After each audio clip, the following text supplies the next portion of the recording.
Hear ye, hear ye, hear ye. All persons have entered into before the Honorable Jeff Karp, Justice of the Superior Court, now sitting in Lawrence, within and for the county of Essex. Draw near, give your attendance, and you shall be heard. God save the Commonwealth of Massachusetts in this most honorable court. The court is now open. Please be seated. Good morning, Your Honor. Good morning. March 24th, 2026, Courtroom 2, Lawrence Superior Court. The Honorable Justice Jeff Karp presiding. Calling the criminal matter of Commonwealth versus Kelsey Fitzsimmons, docket 2025, 77 CR 311, scheduled today for continued jury waive trial. Could counsel please identify themselves for the record? Good morning, James. Good morning. Good morning, I'm Marina Maria. Good morning.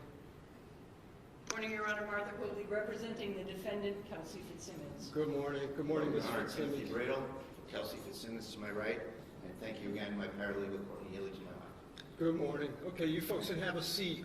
And I want to apologize to everyone for running a bit late. I wanted to do some last-minute research on the motion for a view.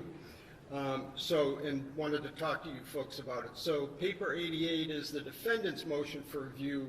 And I guess at this point, is the defense still seeking a view?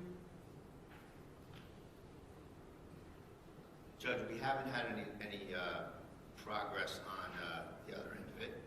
Excuse me. At this point, I am satisfied with your discretion. If you would like a view, we'll do it. I did file the motion. If you feel that at the close of the evidence you would like a view, we'll make it happen. Okay, well, let me just tell you my present thinking. So, and I think some of this you're implying, so I don't think I'm patronizing you by any means. No, Your Honor. So I was told at sidebar yesterday that Ms. Fitzsimmons no longer owns the home, and it belongs to a it is now owned by a third party. So has the defense been in communication with the current owner? Not the owners themselves, some representatives, Your Honor, and it's just honestly kind of getting a little bit of passive resistance about it. Okay. All right. So just to point out, and this is why I was running late, I was trying to remember there was a case from a couple decades ago, I think, Commonwealth versus Mattis, which goes through the procedure under circumstances where none of the parties have, a party seeks access to someone's home for purposes of a view, and essentially my memory is, and just a quick look this morning, is that it's kind of a Rule 17 circumstance where the homeowner would need to be summoned, given an opportunity to be heard about whether we could go in there. This issue a lot of times doesn't come up because a lot of times the Commonwealth has either the scene is a public place, or the Commonwealth has had the ability to reach out to the owners and make that work. But the Commonwealth is not seeking a view. They have the burden of proof. And I guess my position at this point is neutral. I would, if the defense wants a view and you're able to set it up in a timely manner, Commonwealth, if the defense was able to set up the view, in other words, reach out and do the legwork that the Commonwealth usually does, is the Commonwealth opposed to it? No. Okay. Will the Commonwealth and your resources help us? Of course. Okay. Thank you. So we have. So I'm just going to leave it to you, Mr. Bradle. I just don't want a last-minute decision because we need to. Mr. Ruane especially needs to make plans for transportation, et cetera. So I just don't, it seems to me that as for whether I need it or not, I think it's not my place to say. I know I did in fairness to both sides, I did say that yesterday, and after thinking about it, I don't think it's my place to say. The Commonwealth has the burden, the defense has due process rights, as well as many other constitutional rights, and I'm open to accommodating a view. Thank you very much, Your Honor. Just let Mr. Roy know sooner than later. Very good. Okay. And we wouldn't, I could just tell you now that we don't want to, force these people to do it. We don't want to get into a Right. thing with it, but I can tell you this from my perspective. Here I am talking again out of both sides of my mouth, which from my perspective, it arguably is less helpful where the items in the bedroom or the layout and even like the bed and all that aren't the same. And I can get I get a sense that this is a pretty narrow stairwell, et cetera. But in any event, I'll leave it to you folks. That's you folks are better at doing your jobs than I am. we'll take one more, we'll reach out one more time to see where it goes, Okay. and we'll advise the court by the end of the day. Okay, no problem at all. And other than that, I think we left off with Officer Noonan. I'm sorry, were you going to say something? No, I just had two more questions for him, and then For him, okay, all right, that's fine. So we left off near the end of direct examination of Officer Noonan. He can be recalled.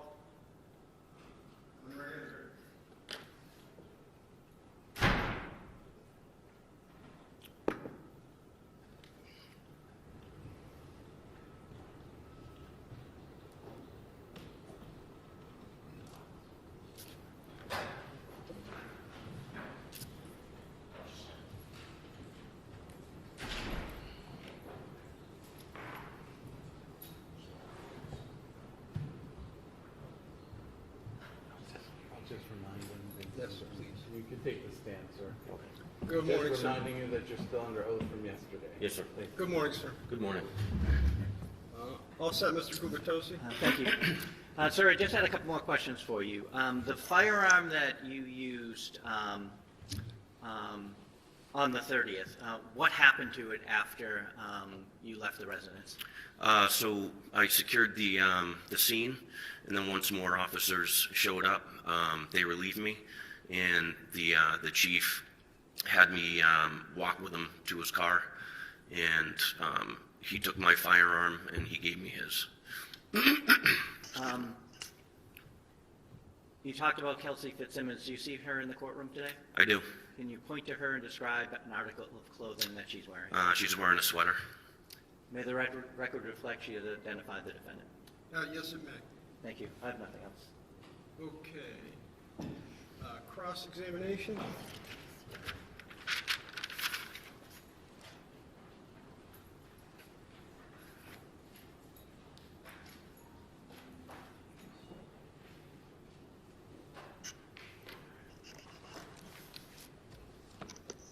May I inquire, Your Honor? Yes, please. Thank you. Good morning, sir. Morning. Before we get into the case, I'm looking at your glasses. Are those glasses AI recording type glasses? No, Okay, so you're not recording anything right now? absolutely not. Okay. Let's go to June 30th at Kelsey Fitzsimmons' house. What time did you get there? I think right around 6 or 5:30, 6 o'clock. The upshot of that visit was that when you got there, you didn't secure the firearms, did you? No, we didn't. And you, collectively, meaning the three of you, you brought the guy getting the restraining order to the person he claims he's in fear of, correct? I wasn't aware that Justin was en route. That was Lieutenant Daly when he made arrangements with Justin. So you're saying that Allen. was, sorry, finish your answer. Justin I. Allen. That was that was not your part of this incident? No, it wasn't. Okay, and you're saying that, oh, sorry. Excuse me one moment. One moment.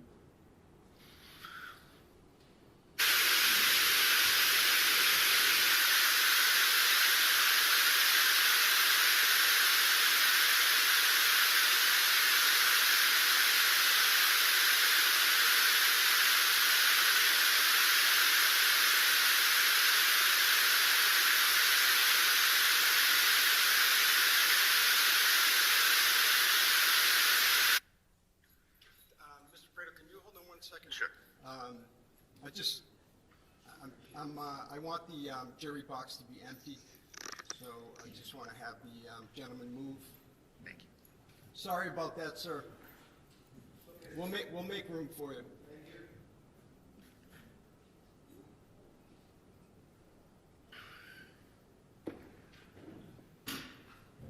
And just one second, Mr. Brado. All set, Mr. Brado. I'm sorry to interrupt you. No problem, Your Honor. Thank you.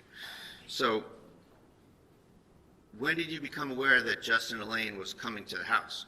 I wasn't aware. Did you see him at all when you were there? No. You were aware that he came in and was walking around the house? No. You were not? No. You go upstairs with Kelsey and with Officer Houston, correct? Yep. Officer Houston leaves to see who's coming in downstairs? There was an older woman that was causing a scene with Lieutenant Daly, and The question was, did Houston go downstairs? he did, to mitigate what was going on downstairs, is what my belief was. Okay. And you were with Kelsey when she had gone into her bedroom, correct? Yes. Then you went down the stairs to see what was going on. No, You took some steps down the stairs, didn't you? I did not. Your testimony is that you stayed on that landing? Yes. Okay. Isn't it true you left Kelsey alone in that room for a period of time? No. Okay. You're serving an order on someone who's your colleague, correct? Correct. It's fair to say that this restraining order service isn't exactly going by the book, is it? And from my past experience, it is. Well, the guns are floating around out there. Actually, Kelsey had stated the guns were downstairs in the basement in the safe. I didn't ask you what she stated, did I? Continue. Thank you. So, the guns are still floating around. You're serving a colleague. The guy comes to the house who's got the order. It's fair to say this isn't exactly a garden variety service of a restraining order, is it? That's inaccurate. It's inaccurate? Yes. Okay. And this is just another day for you? No, it's not. So, in fact, you were working, right? Mm-hmm. Yes. You get a call from Houston. Yes. He tells you what the plan is, correct? Yes, he said that, I didn't ask you what he said. okay. He told you what the plan is, correct? No. He asked me to meet up with him. He told you that Kelsey's ex-fiancée got a restraining order and that you had to serve it, get her firearms, and get the baby, didn't he? Not on the phone, no. And you said to Houston on the phone, whatever he said to you, your answer was, sounds good, right? No. That's not what you said. I don't remember what I said to him. Okay. Well, that's what you told the grand jury, isn't it? Objection. Okay, overall, Misstating what he told the grand jury. well, you can restate during redirect. We'll get to all that, Your Honor. We'll circle back And I on all prefer this. that both sides show a witness what they're referring to when they're trying to I impede will, it. Your Honor. Thank you.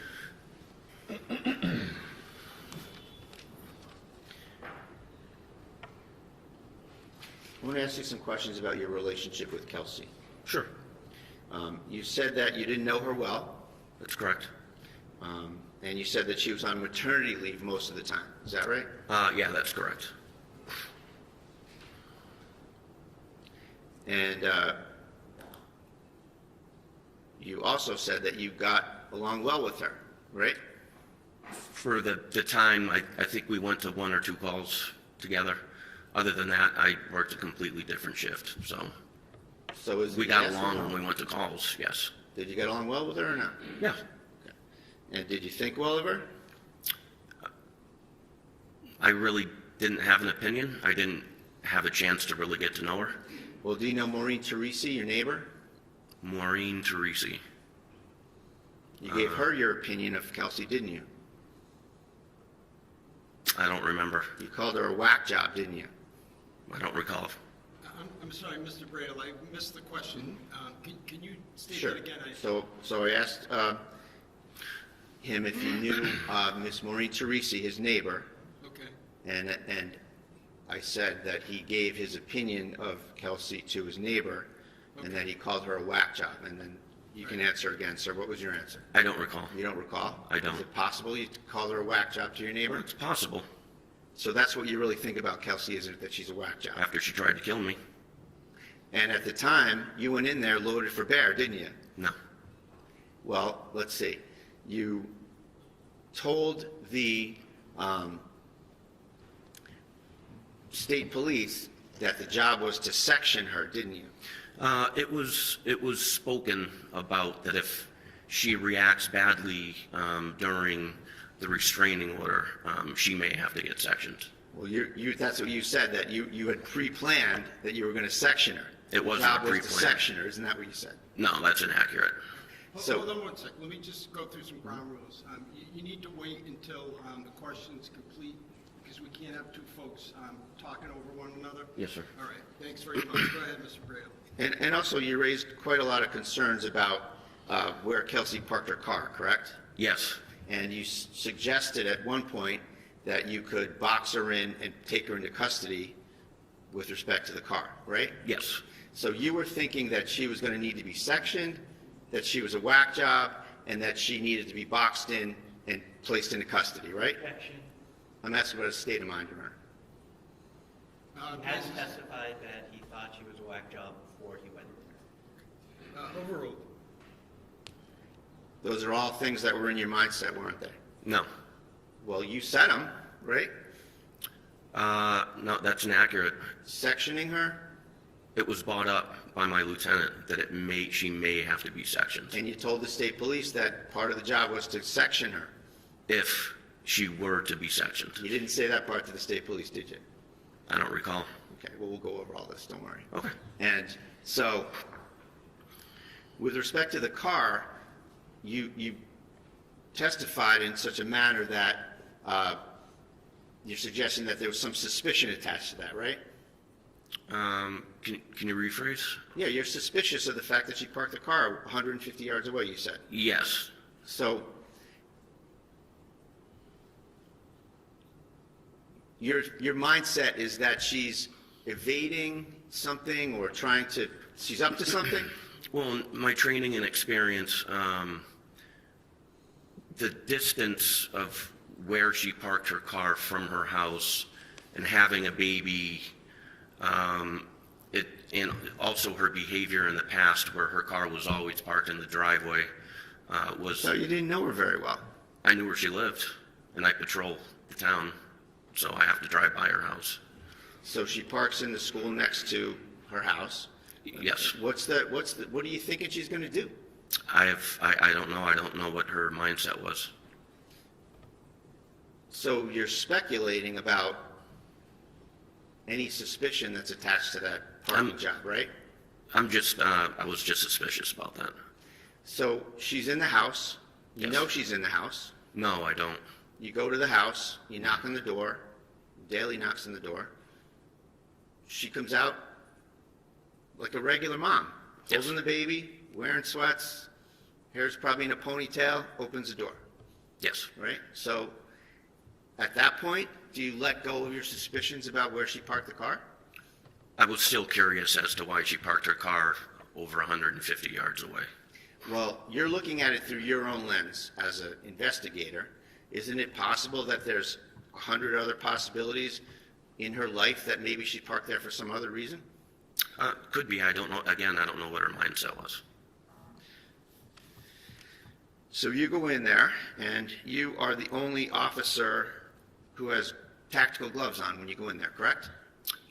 They're neoprene gloves, yes. So you're ready for anything, right? It's past practice with me after working in Lawrence for so long. I tend to glove up for sanitary reasons. I knew we were going to have to handle her firearms, so I didn't want to get any of my prints or anything on them. But you said you took them off fairly quickly when you got in there. Yes. And at what point did you take them off? Right before she handed me the baby.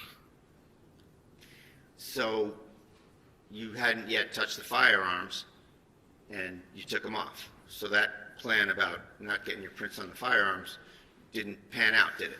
I didn't want to hold the baby with those gloves. They're pretty dirty.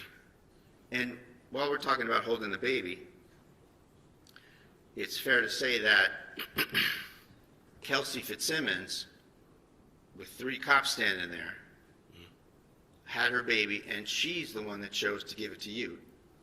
Isn't Yes. that right? You didn't ask for it. Daly didn't order her to give it to you. She, with whatever her mindset was, chose you to take her baby. Isn't that right? That's correct. And she chose you to take a bottle and feed her baby, right? That's correct. And then this is 5 minutes before you say she tries to murder you, right? That's correct. Okay. Now, you said that you felt that the baby couldn't be comfortable because you had your vest on. So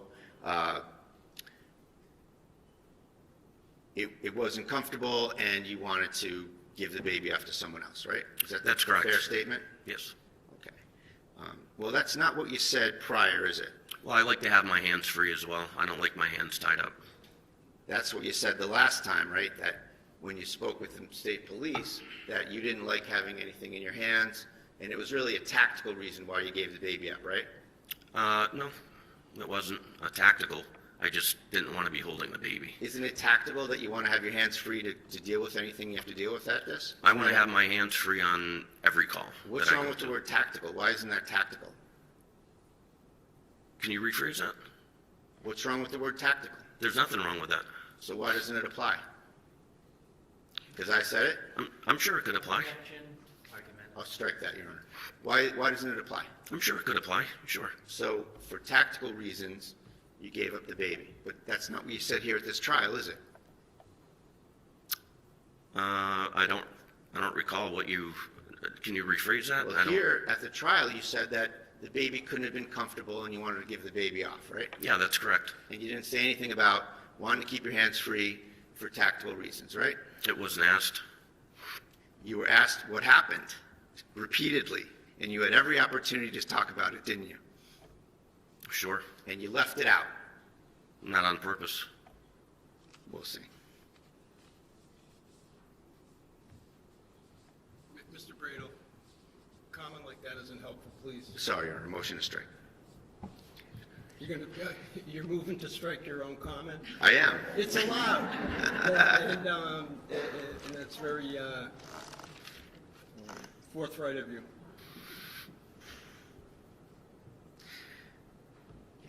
Can I just have a moment, Your Honor? Yeah, take your time.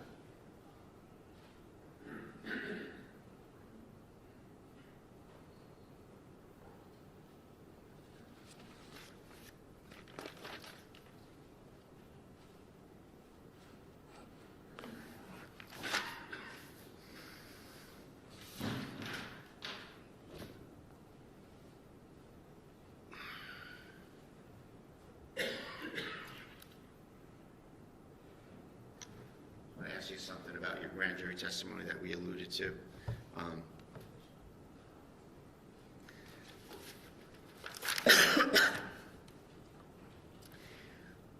So your testimony here was that you didn't get the whole plan from Officer Houston on the phone, right?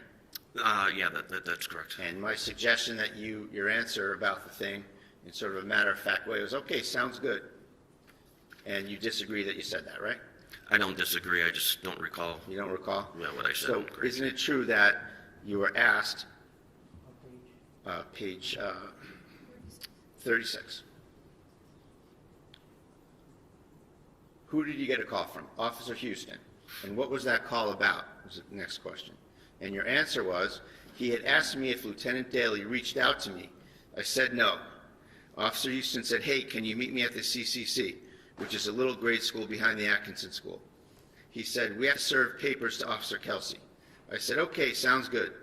And I drove over to that location and met up with him, right?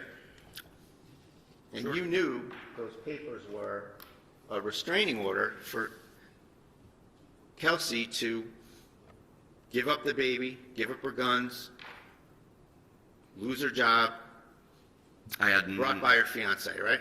I had no idea what was entailed in the restraining order at that time. At what point did you learn the job here? As far as the restraining order? As far as this job you were going to do at Kelsey's house? What job? The restraining order service, taking the baby, finding the guns, When I met up with sectioning her, Officer boxing her in. When I putting met her up into with Officer custody. Houston. Don't talk when I'm talking, sir. Box. Sorry. Hold on. Let's not argue back and forth, and just ask your questions. If you just wait to answer until he's done. If you can restate, thank you. Sure. So you asked me what the job was. So my suggestion is that the job is serving the restraining order, going to get the baby, finding the guns. You thought about boxing her in and taking her into custody. You thought about sectioning her. That job. When I met up with Officer Houston behind the CCC. And at that point, you knew what you were getting into, right? After he explained what was going on, and we were pretty shocked.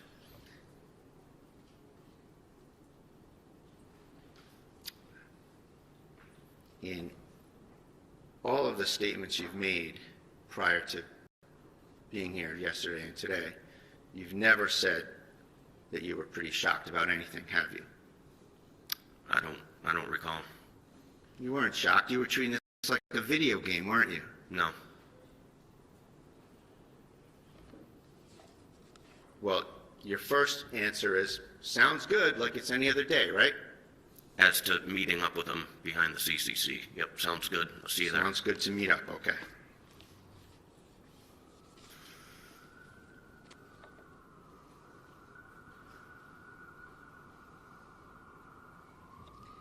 Let's talk about the bedroom and the shots that you fired. Here in court, you said that those shots were in rapid fire. Rapid succession, yes. Okay. And like a boom boom? Yes. Okay.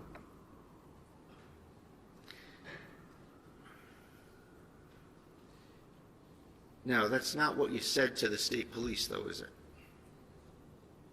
That was 8 months ago, right around there. I don't recall. I said I shot twice, possibly. You told the state police that you pulled the trigger. This is 1232 in the audio. You told the police that you pulled the trigger once. You said the word once. And then you said, I kept giving commands. And then you said, I pulled the trigger again. That's a completely different scenario than 2 shots in rapid succession, isn't it?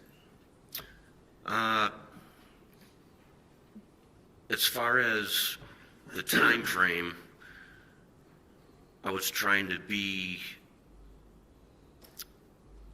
recall the event as best as possible.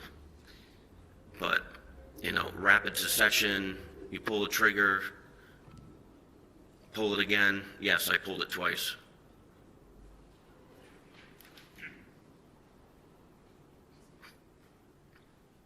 So that was July 3rd, right after this incident, wasn't it? Yes, sir. So it's fair to say that talking then it's right after the incident, and now you're here in court. Both of those propositions can't be true, can they?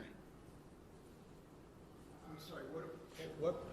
The proposition, I'll rephrase it here. The proposition that you said here in court, that you made 2 shots in rapid succession, Yes. and what you said on July 3rd, 1 shot, giving some commands, another shot, both of those things can't be true, can they? They can be true. They can be true. Yes. So rapid succession, and then what? You talk really fast? before the second shot? Oh, I was given commands. Don't do it, don't do it. I'm asking you about this particular passage, this particular thing. Here you said you made 2 shots in rapid succession. Yes. You painted a different picture on July 3rd, didn't you? No. You shot, you gave commands, and then you shot again. That's the How truth. can that be rapid succession? Because that's how it went in rapid succession. You disagreed with me that it was a boom boom. Yes. So where's the time for the commands between the shots? As I'm yelling them. Well, that's not what you said. You said you pulled the trigger once. I kept giving commands. I pulled the trigger again. Yes. So they're 2 different assertions, aren't they? No. Okay.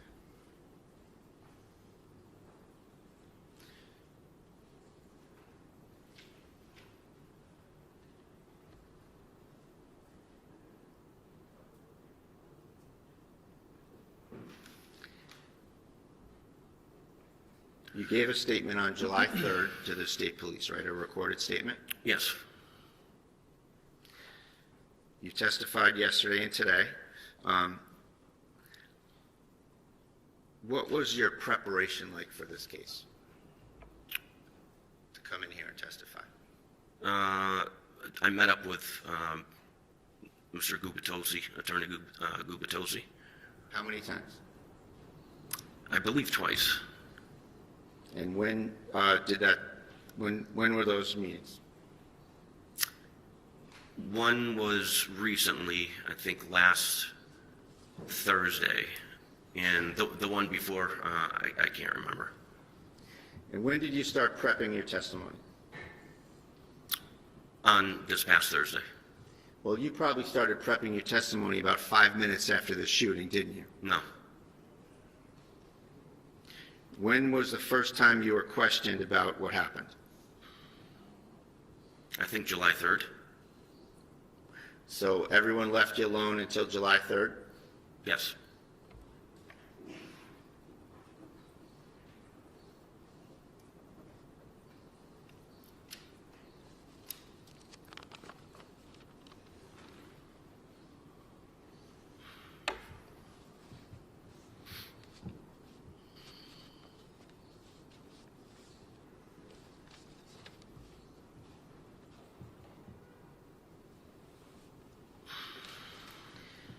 When you were upstairs with Kelsey,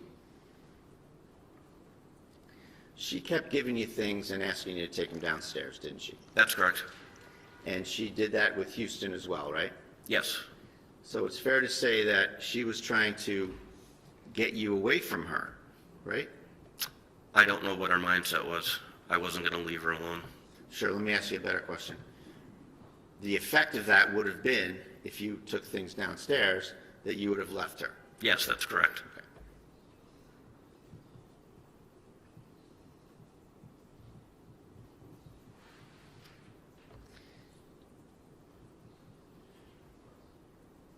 That's not consistent with her trying to kill you, is it? She's trying to get rid of you. Overall. Can you ask that question again? The fact that she's trying to remove you from the area where her gun is not consistent with her trying to kill you, is it? At that point, no.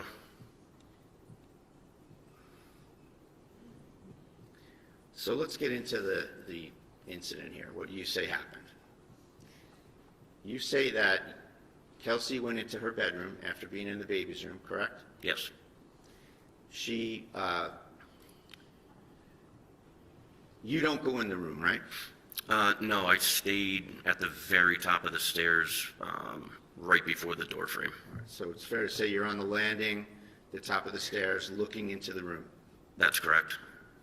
And the room's got a lot of furniture in it, a lot of things everywhere, right? Yes. So you say that Kelsey has a change in her demeanor, right? Yes. She starts to shake and get upset, shaking uncontrollably, you said, right? Yes.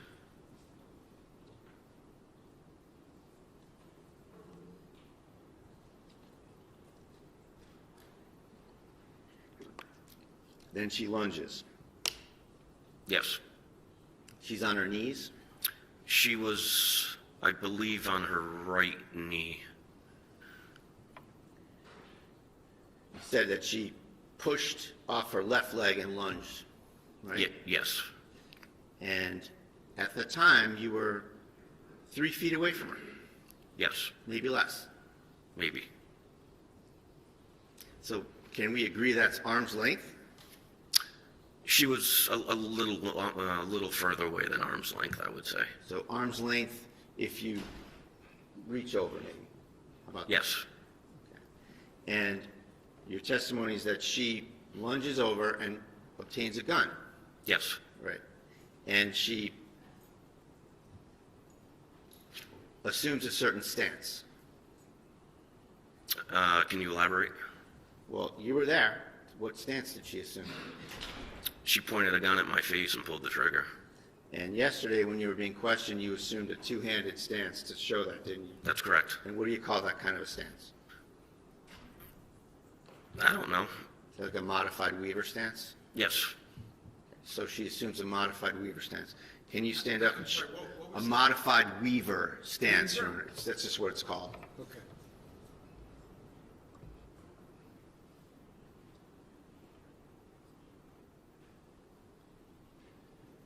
Can you demonstrate to us what a modified Weaver stance looks like? Do you want me to stand up and show you? Sure. So are you asking him just in general? Just to or- show the stance in general first, yes, Judge, thank you. So she grabs it, comes up, pulls the trigger. That's not, I don't think that's what he was asking you, but. So just what's the modified Weaver stance? What is it? Here. And can you describe it? What are you doing when you do a modified Weaver stance? Strong side. Strong side. All right. So if I'm righty, this is my strong side. That's going to grab the pistol, and I use my support hand to support the weapon. Are you righty? I'm sorry? Are you righty? I am. You can have a seat, thank you. Thanks. And you're saying that Ms. Fitzsimmons had the gun in that kind of a stance? Yes. And how far was the gun away from your face? It was right outside of arm's length. So she's 3 feet away. She assumes the modified Weaver stance, so she's probably another foot or two towards you, right? She stepped to the left. I don't know if she stepped towards me.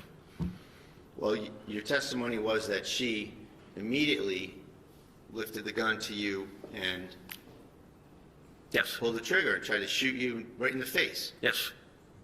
So the gun didn't go off, No.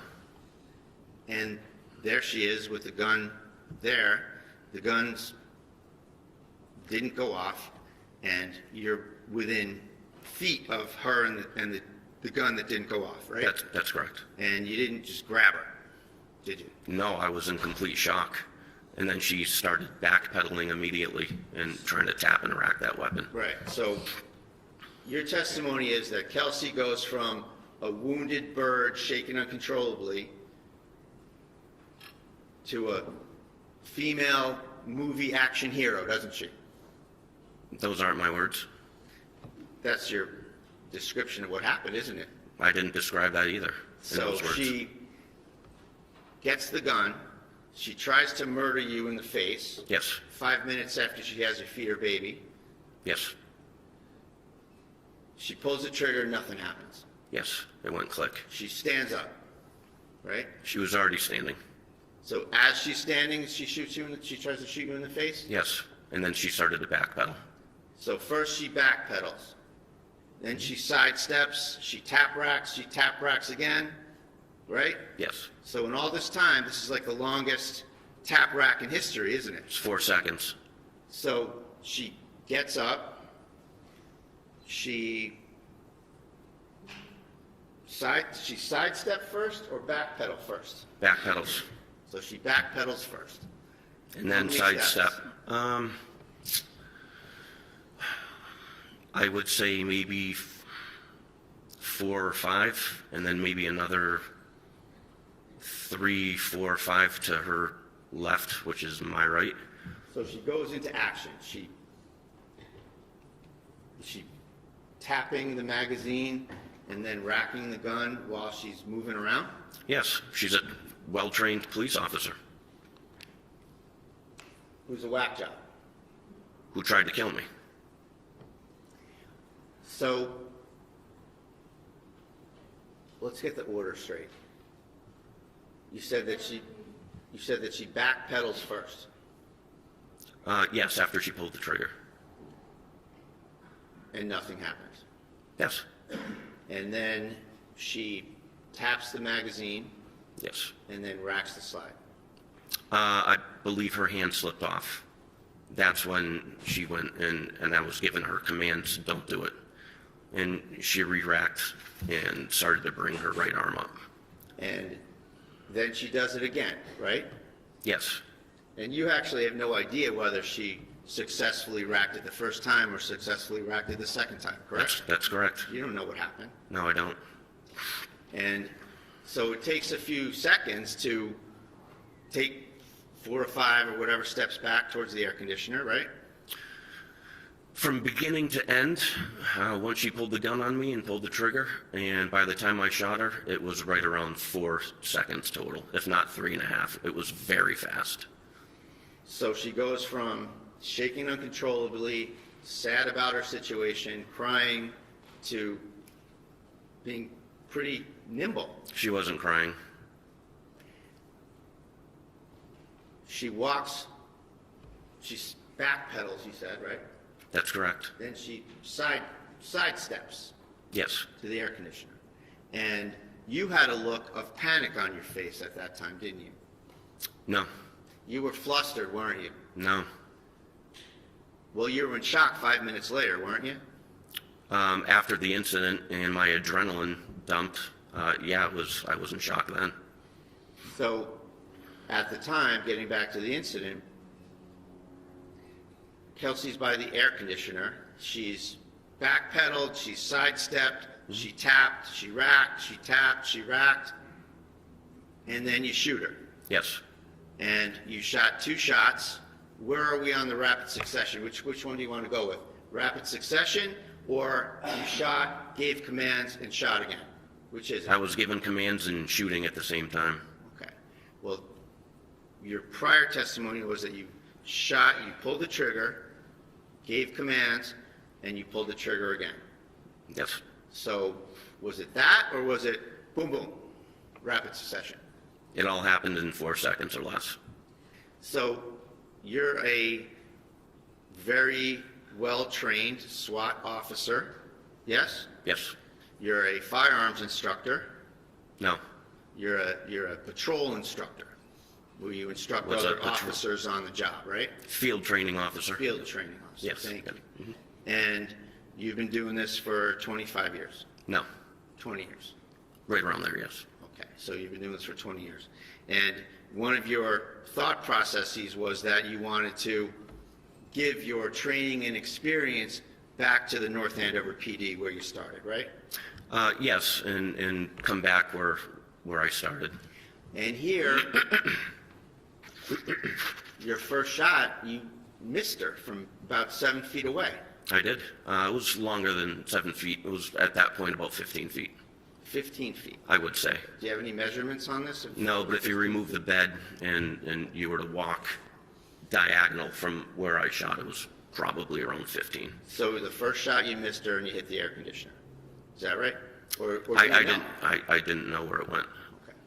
And the fact is that we have only one spent projectile in this case, right? I'm sorry? We only have one spent projectile in this case, correct? I don't know what state police collected. You weren't curious as to any of the paperwork or anything that happened in the case?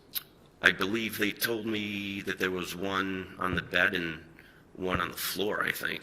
But I don't know where that one projectile comes from. Did you know that there was one in the curtain next to the air conditioner? No. Have you looked at any photos from this at all? Some, yes. You didn't know that? Nope. May I approach her? Yes. Just a photo. Yes.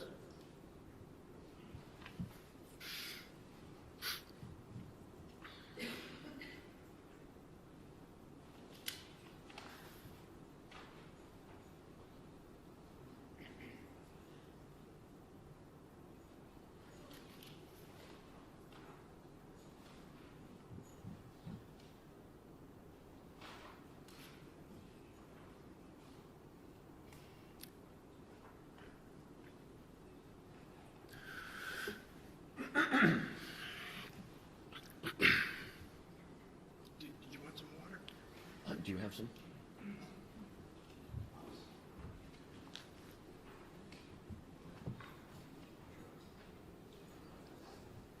Thank you, sir. We'll get it for you. All right, I appreciate it. Thank you. Thank you.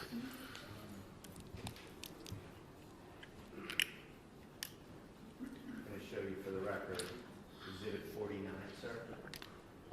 See that? Yes, that's the entrance to her bedroom. And is that a fair and accurate depiction of kind of the stuff that was there at the time? I didn't see any of that at the time because I was facing forward. That's a completely different angle. Well, that's the area where you say that she lunged to, right? There, yes, that would have been my left. Yep. Now, at some point, there was a safe there, wasn't there? A green safe. I have no idea what was there. Didn't you speak with Officer Kaur at the scene? Yes, I did. And Officer Kaur, you said that you ordered him to do something. You remember that? I did. You ordered him to take the gun and get it out of there? Secure it. And what were you doing at the time you ordered him to do that? Rendering aid to Kelsey Fitzsimmons. So you're over by the bed. He would have had to go in that area to get the firearm and secure it, right? So I placed the firearm. You can't see the right side of the door frame. So if you were to walk into that bedroom and look right, there's some sort of I don't know, nightstand or something. I put the weapon right there.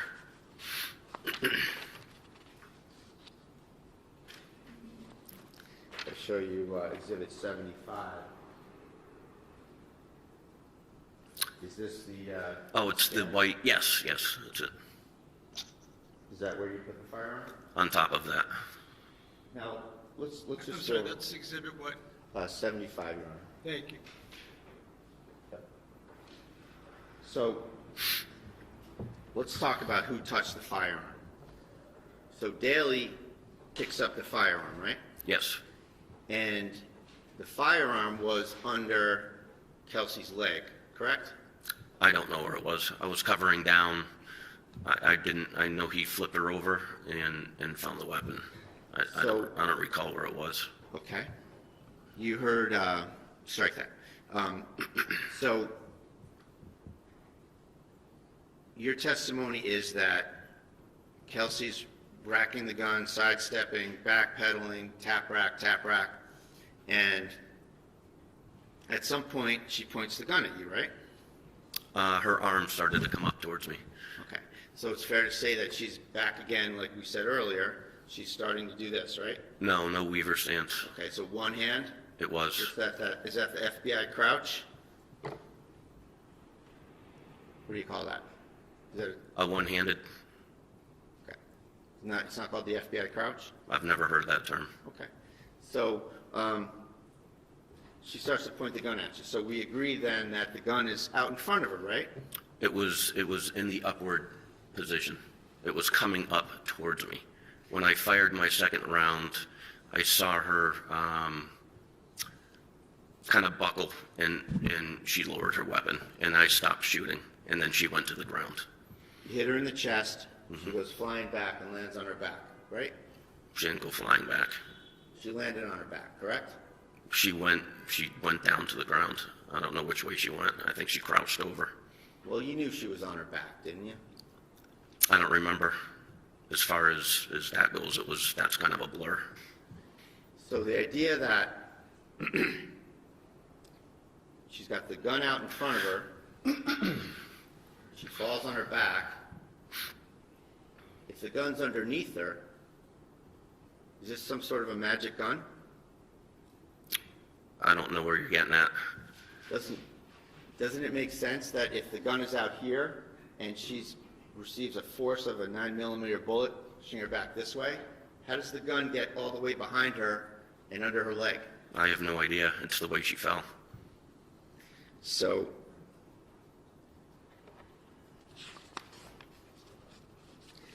So back to the notion of who touches the gun. Daly picks up the gun, right? Yes. Daly puts it on the bed, correct? Yes. And you don't like that. I don't. It's too close to her. Okay. Well, she's sitting there with a gunshot wound to her chest with you there and Daly there. Isn't that fair to say? Yes. So then you touch the gun, right? I do. And then you move it to the white shelf, bookshelf. Yes. And then Core arrives. And Yes. then you tell Core to grab the gun and secure it, right? I do. And then Core has it. Does he take it into the hallway? Maybe. I remember just focusing my attention on Kelsey. Sure, understandable. So you're focusing on Kelsey and you're giving her first aid. Yes. Well, Lieutenant Daly was starting to work on her. Well, is it fair to say that at first you still had your gun on her, but then you helped with the first aid? Yes. Okay. Afterwards. So that was your primary focus, was once you felt that she was not a threat to you on your testimony, you started to assist with the first aid, right? Yes. And you and Daly are rendering first aid, and then Core comes, right? Yes. Yes. And you say, get that out of here, secure the gun. Yep. Make it safe. Okay, so it's fair to say that Core does that, but your attention is not on what he's doing, it's on rendering first aid, right? That's correct. So you don't have any knowledge or observation of what Core did with the firearm, right? No.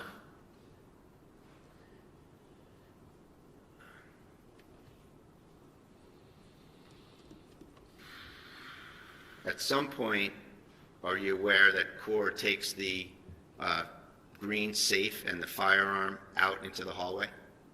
I didn't see him do any of that.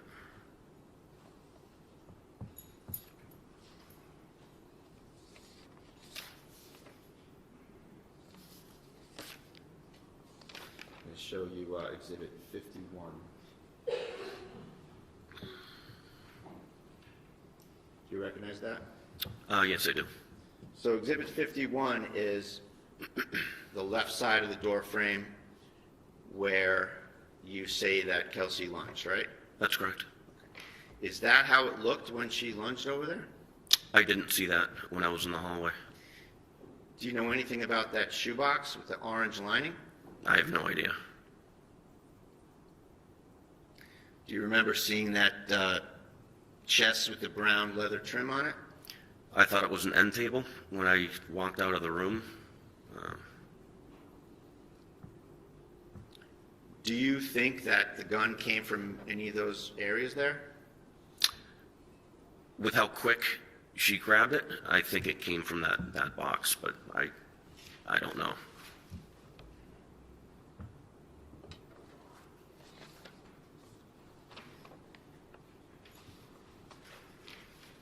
Exhibit 36. That's a picture of the stairway, right? Yes. It's pretty narrow. Yes. And you went up to the top, and you were at that landing, right? That's correct. You never entered Kelsey's room? No.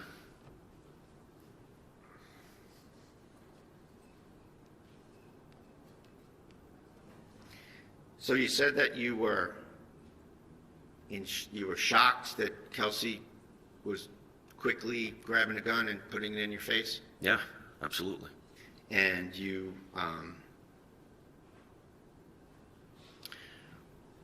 that she'd gotten the drop on you, right? Yes. And at that point, you feared for your life, you say, right? Absolutely. And you panicked, and you shot her. No. Well, you missed her from just a few feet away. It's hard to shoot a moving target or anything moving.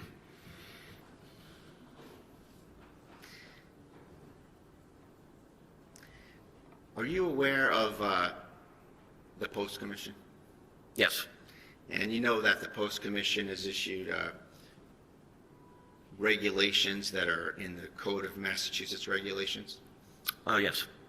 And you know that it's prohibited to use deadly force on a person who is exhibiting a danger only to themselves. Absolutely. And you knew that on June 30th, 2025, didn't you? I've known that since I graduated the police academy in 2006, or even before. Right. And you went in there thinking that Kelsey was dangerous and had guns and you might get into it, right? That's inaccurate. And that's why you had your gloves on, isn't it? No. You were ready to get wet. No. I'm sorry, ready to get what? Get wet, Your Honor. And that's when you had to adjust the narrative, isn't that true? No. So you're going to maintain that you got into a gunfight with somebody who was your colleague, right? Yes. Who had just given you her baby to feed 5 minutes earlier Yes. of her own volition. Yes.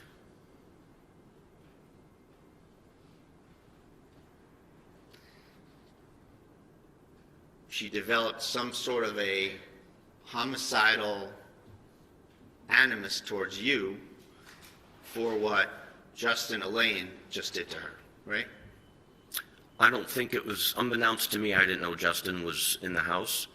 I think I was standing in her way for her to get downstairs and kill Justin.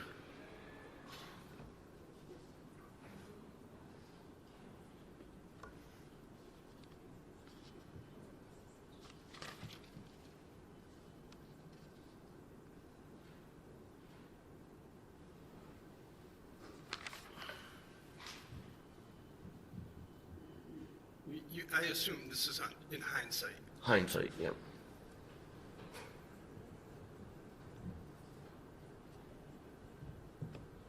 If I could just have one moment, please, Your Honor. Take your time.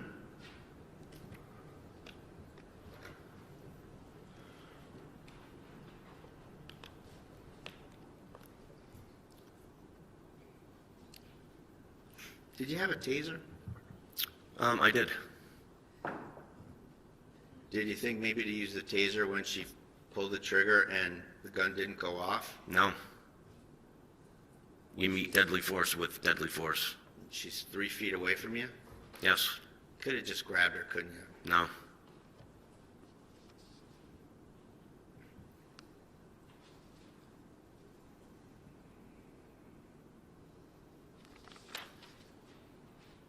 And if there was deadly force, you wouldn't have stopped at 2 shots, would you? You would have emptied that magazine right into her. I stopped when she stopped. And that's what I'm trying to do, stop the threat, not empty a mag.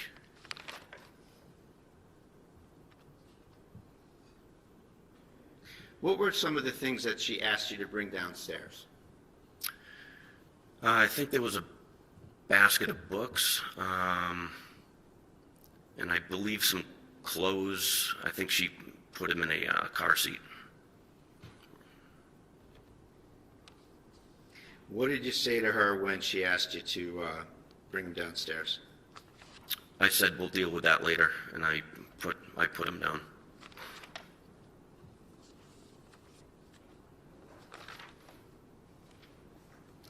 What was her reaction? She just kept packing stuff.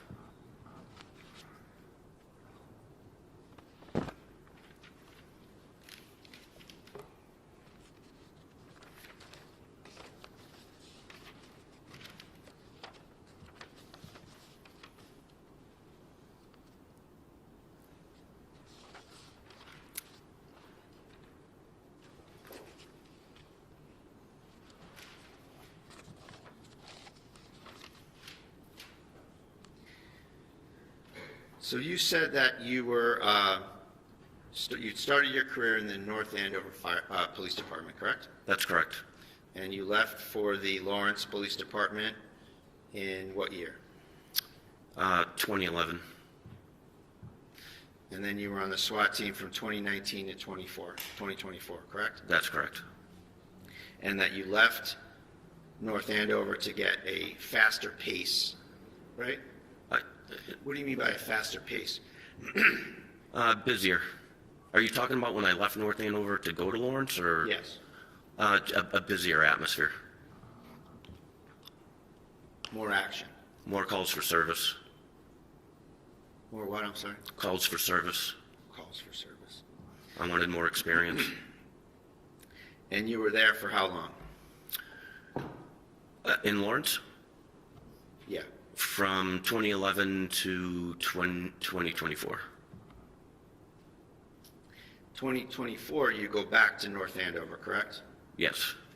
And you said that you wanted to bring your training and experience back to where it all started, right? Yes.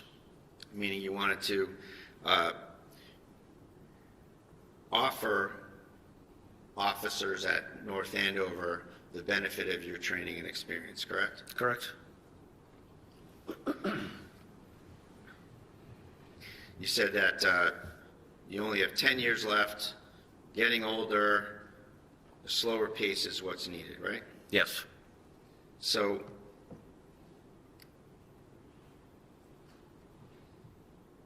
is it fair to say that the stress of a busy urban department was getting to you? No. Well, you did tell Kelsey that you had PTSD, didn't you? Absolutely not.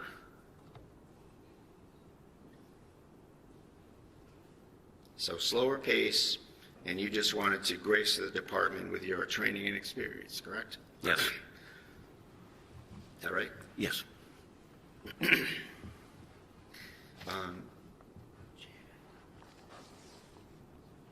Judge, I told counsel that I would ask for a sidebar before the next topic. Sure. Let's go to sidebar. And if the client can join.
as I stated at sidebar, we should discuss in open court what was raised at sidebar, which we will do outside of Officer Noonan's presence. So we're going to take a break so that Officer Noonan can stand down.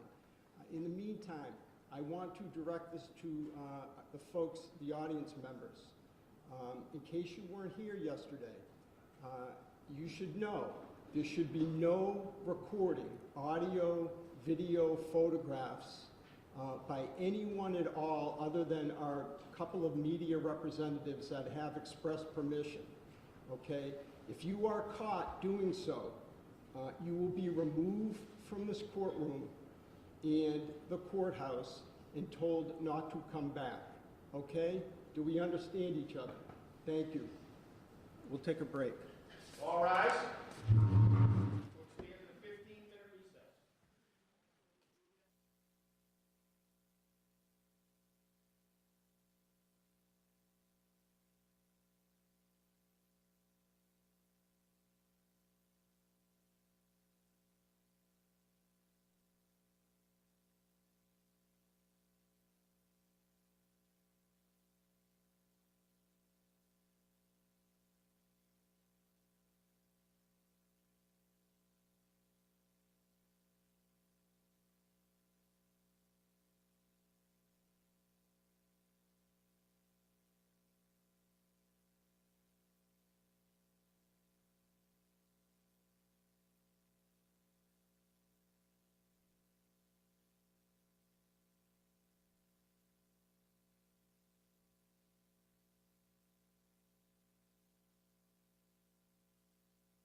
seated. Your Honor, we're back on record on the Kelsey Fitzsimmons matter. All counsel and the defendant are present.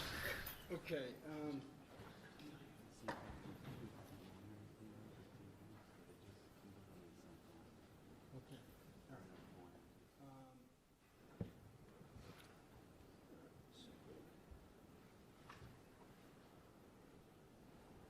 All right, just for the record, Officer Noonan is not in the courtroom, correct? No, Judge. Okay, Mr. Brado, do you have additional counsel sitting with you? Judge, yes, thank you. I wanted to introduce Ryan Leonard and Julie Hess. They're attorneys that are working with us in the probate court, and I wanted to ask if it would be all right if they were up here, because they've been assisting us with various factual matters. Would that be all right with the court if they sit here? Commonwealth, you take a position? No, but if they file appearances in this case. Yeah, I think you'll have to file these limited appearances for the day, that's fine. And let me just, let me get your names. I'm sorry, your names again? Julie Hess, H-E-S-S. And you? Ryan Leonard, L-E-O-N-A-R-D. Okay, welcome. Thank you. Thank you. All right, so let me just discuss what we were, or just raise what we were discussing at sidebar. So Mr. Brado came to sidebar, asked for permission to explore three areas on his cross of Officer Noonan. The Commonwealth reminded me that this topic or topics are addressed in a motion in limine that the Commonwealth filed prior to trial that I deferred ruling on, which is paper 62, Commonwealth's motion in limine to prohibit questioning regarding current duty status. Mr. Brado, let me just start by paraphrasing what I think the three areas are. Yes, sir. And then you can tell me. You wish to explore three areas on cross with Officer Newman on the grounds that the areas could show or do show that he was offered promises, inducements, or rewards for his testimony. Right? That's the theory. Yep. The first being, generally speaking, that he was not drug tested after the shooting. Is that what you're saying? That's okay. right, Your Honor. I'm sorry? It was a town policy. It's a town policy that after there's a serious incident, that the town would drug test the officers involved. Okay. So number two, and I may not have these in the order that you raised them. Number two was that essentially you allege Officer Noonan missed a shift sometime after the shooting. Perhaps it was, let's say, medication related, generally speaking. And number three, that Mr. Noonan, Officer Noonan allegedly was placed on administrative leave, but allowed to work details, and that you believe that to be in violation of some policy or CBA or Yes, something. Your Honor. You're either a policeman who can work or you're a policeman who can't work, and you can't be performing details in uniform as a policeman while you're out on critical incident leave because you can't work. All right. So generally speaking, we did address some of this pre-trial in the sense that there was a Rule 17 motions, right, by the defense to get Officer Noonan's IAD files from Lawrence and North Andover PDs, which I believe Officer Noonan agreed, which is really unprecedented in my view, agreed to provide a waiver for him to get those. So, Mr. Brado, so did you get the files that you were seeking, the IAD files? Yes. Okay. And so let's just go through each point. The first point about the alleged, well, let me say this. is I stand by what I said. The Commonwealth argues that these areas or these questions, strike that, that there's no view of the evidence that could show that any of these three things would be promises, inducements, or rewards under our rules, because whatever the North Andover Police Department did, they did as a product of their own administrative duties, and has nothing to do with the prosecution team, and there were no promises made in exchange for his testimony. So I'm sure that Ms. Moriarty could articulate that much better than I did, but let me try to cut to the chase. I agree with the Commonwealth, as I said before at the Rule 17 hearing, but I think arguably, and I want to hear you folks, that they could be asked, again, I need to drill down more, but they could be asked to show some kind of bias in the sense that North Andover Police, let's say, allegedly, and Officer Noonan are trying to curry favor with one another in lieu of their testimony, in lieu of his testimony here. Okay, let's just say arguably for a moment. But let's just go back now, Mr. Brado. What's your basis for saying that, for alleging that he wasn't drug tested and that there's some policy, or does the Commonwealth concede? The Commonwealth concedes he wasn't drug tested, but that the Commonwealth's position is that that's not a policy, that there's no violation of any policy, because the collective bargaining unit policy trumps the general personnel policy of the city. And so, in that way, there's no promise reward. Can I put something else? Yeah, please, please. Right in my paper as I'm Sure. doing it. I think, again, this goes to promises, rewards, or inducements.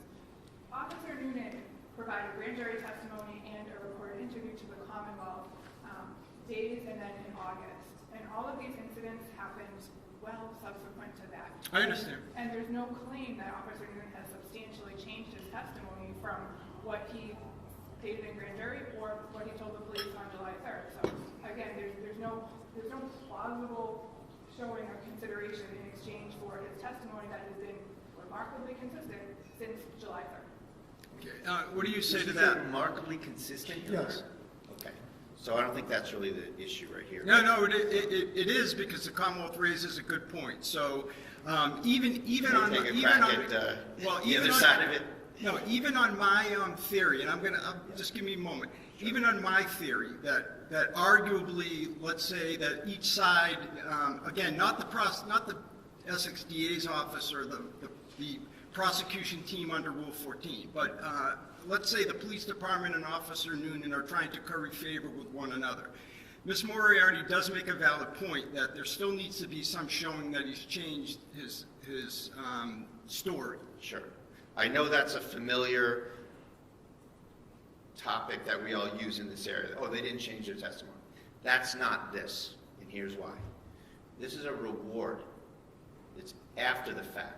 They're giving him rewards for his cooperation, to keep him happy, so he does well, so he's economically enriched, so he's treated nicely, and it's a reward. That's why that doesn't apply here, Judge.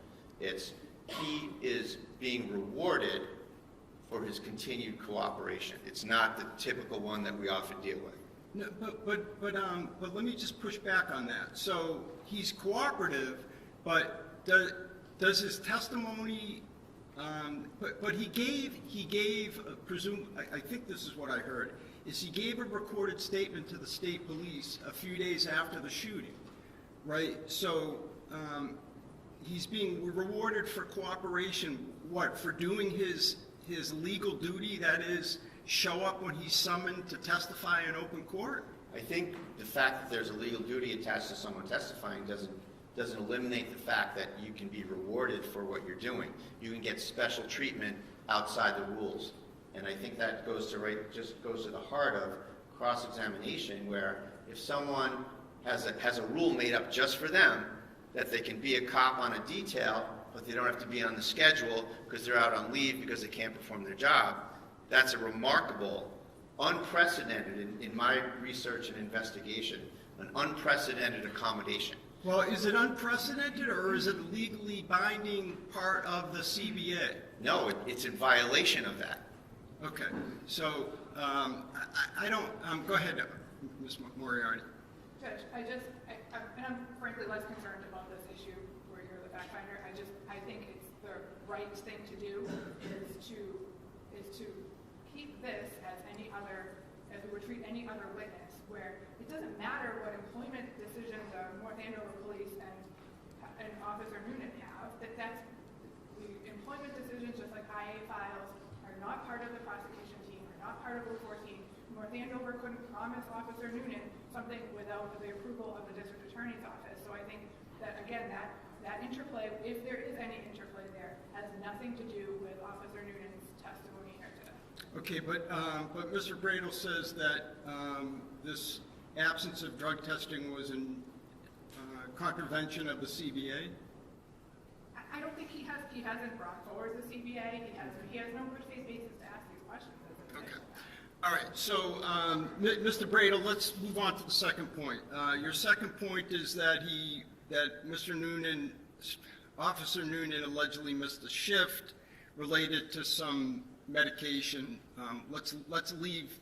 I don't need to know more. I mean, I know more because you've articulated at sidebar, but we don't need to rehash that.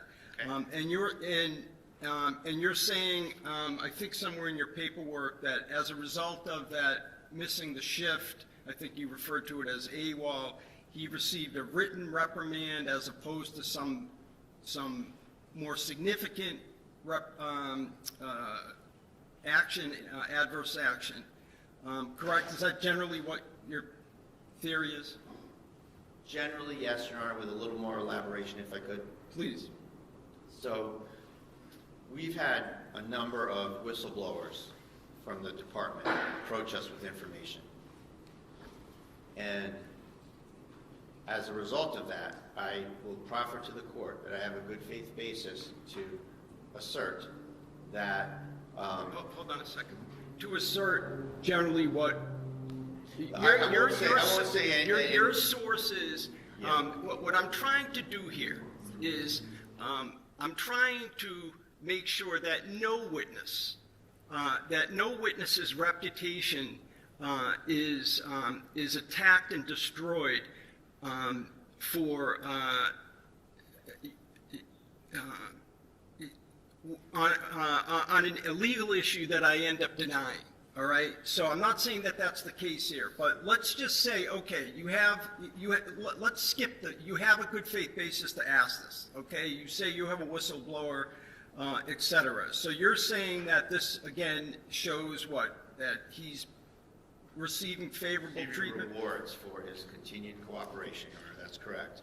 That it doesn't have anything to do with changing his testimony or not changing his testimony. That he's being lavished with rewards. He is, that this, and I won't say anything relative to any of his conduct, but that this reprimand letter was not going to be issued.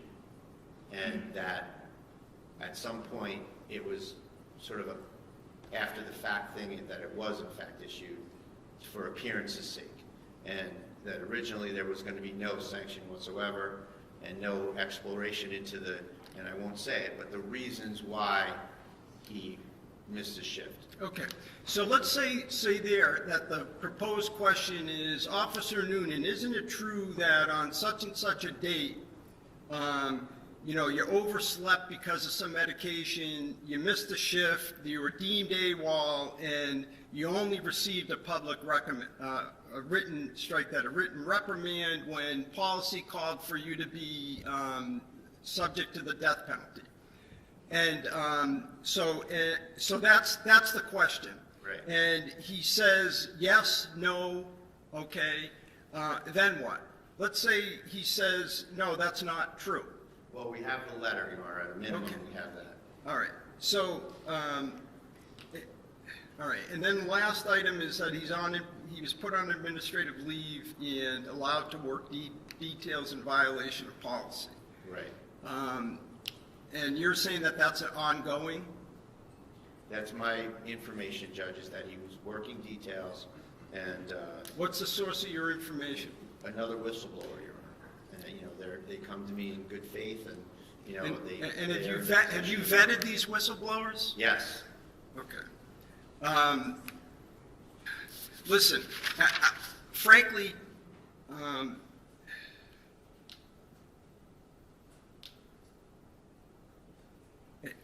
if this was a jury trial, and I realize I'm talking out of two sides of my mouth again, because I said yesterday we're going to treat this just like a jury trial. If this was a jury trial, this would be an easy decision. The decision would be not even close on your proffer, denied. The objection to this would be sustained.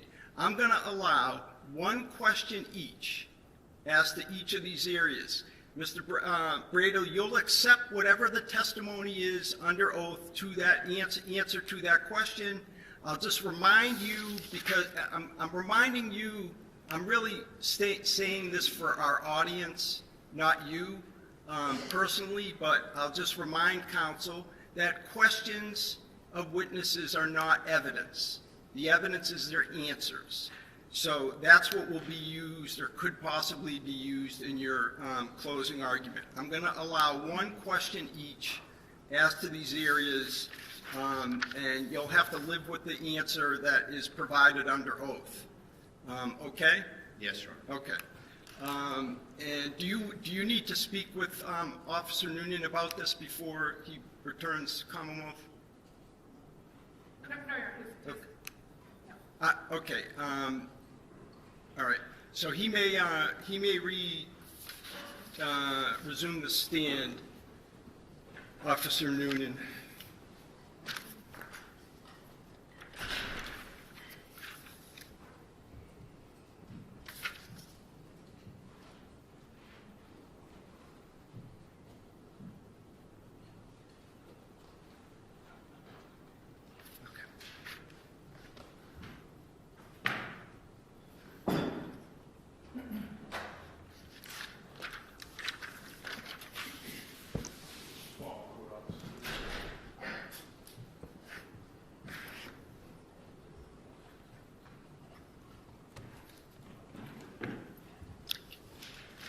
Thank you, Officer Noonan. Mr. Brado, you may continue your cross-examination. Thank you, Your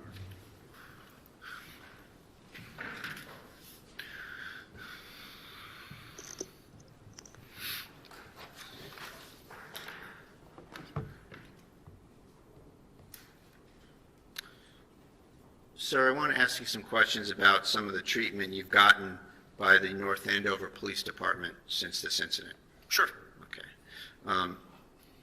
Now, after this incident, immediately after this incident, you were not drug tested by the town or the police department, correct? No. All right, and you're aware that's a policy of the town? That I don't know. You don't know the town policy? As far as the drug testing, no. Now, you also are on critical incident leave right now, or words to that effect, right? Yes. And that means that you're not able to perform the duties of a police officer for the time being, so you get put on leave, right? Yes. And yet, at the same time, you're being permitted to work as a police officer on paid details. Isn't that true? Yes, that was our union. So it's just a yes or no question. Really. Yes. All right. And that is an accommodation that was made via a side. May I inquire, Your Honor? Or? We've already gone past one question. Yeah, sustained. Next question. That is something that is not ordinarily permitted, is it? Sustained. No. You've gotten your answer. Okay, Mr. Okay. Bradle. Next question. All right. Now, you also were absent without leave from a shift recently, correct? Back in January, yep. And with respect to that, there was a reprimand letter issued to you, correct? That's correct. And at first, that wasn't going to issue, was it? All right, let me just hear the question. What I was really expecting was one long leading question each, but that's all right, you're breaking it up. Let me just hear the question, Officer Noonan, please don't answer it Yes, until sir. I hear it. So Go ahead. The question, Judge, is that reprimand letter that appeared in your file was originally not going to issue against you, was it? All right, that's the question? Yes. Okay, and you're going to live with the answer? Yes. All right, yes or no? If I have you're no, able- I have no idea. I was just called in one day to sign it. Okay, So I have no idea if it was or was not. all right. So, Okay, that's all I have then, Your Honor. Okay, all right. Thank you. In that area, you're not done with Cross? Right, I'm assuming that you're... In that area, Okay, right, all in thank you. terms of rewards, Judge, yes, that's all I Thank you. have. Now, I want to circle back on a couple of things. You gave a recorded statement to the state police on July 3rd, correct? Yes. And we talked back and forth about your belief or your expressed intent to section her, and you said that wasn't the case, right? Can you ask that again? Yeah, you said that there was discussion about sectioning her, but that wasn't your thought process, or you didn't know about her or whatever, right? When we discussed it, behind the school, it was brought up that she may not take this well, she may have to get sectioned. She was sectioned prior, so. So here you're saying that it was a speculative possibility, is that fair to say? It could have been a possibility depending on how she took the restraining order, respectfully. And Judge, if I may, I'd like to play a recording from the state police interview from July 3rd. For impeachment purposes? Yes. All right, any objection? Okay, sure. We should probably, we need to mark it for ID at least, unless you're seeking to admit it, but let's take it a step I'm back. just I'd be playing a prior inconsistent statement, Judge, for. Okay, so we're going to have to mark it for ID. I don't know, do you have a mechanism to be able to do that? Is it on a thumb drive or something that can be marked?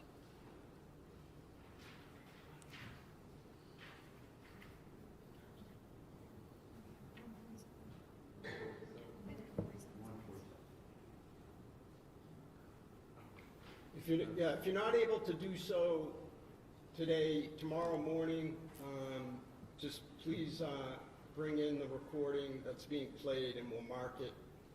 Certainly, Your Honor. Okay? All right. Once had just taken out a restraining order, and we were there to serve it, confiscate her firearms, and then we were going to section her. So that's what you said on July 3rd, that we were going to section her, right? Yes, So at the time, you had it in your head that she was someone who needed to be sectioned, right? if that's what I said in the statement, then yes.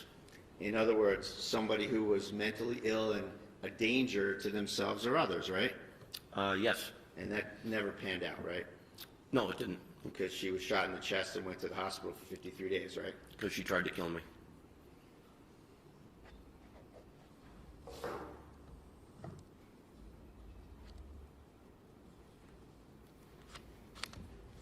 Now, I asked you earlier about whether or not you talked to Ms. Fitzsimmons about PTSD type symptoms. Do you recall that?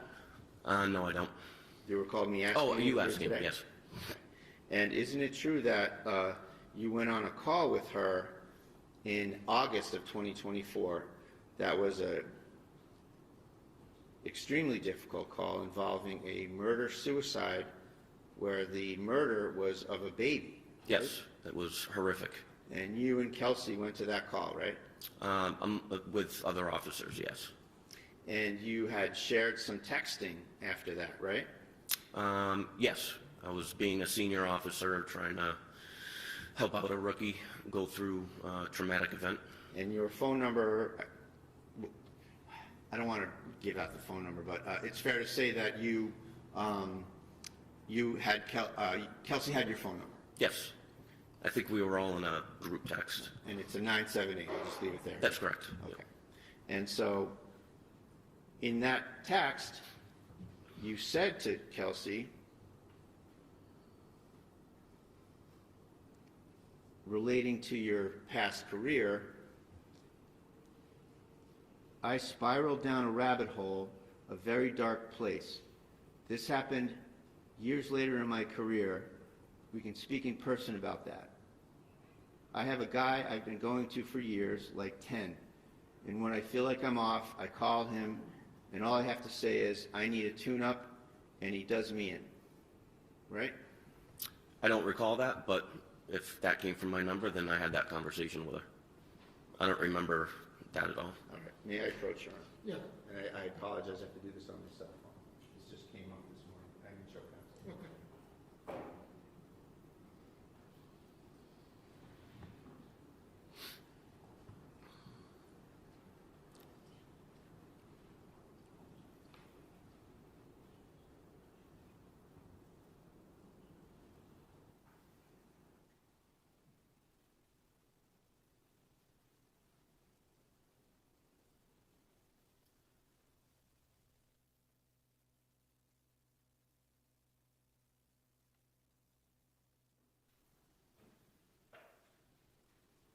May I approach her? Yes. So I'm going to show you some of these two screenshots, first of all. First of all, that's a contact, and that's your phone number, and it says Noonan, right? That's correct. Okay, so this is the text I want to show you. Which one? This one right here? Yeah. And you can scroll up and down if you want, but this is, the black part is you, and the blue part is Kelsey, right? You can get some context. Wait, I'm in blue? Kelsey's in Oh, blue, Kelsey's and in you blue. be in black, yeah.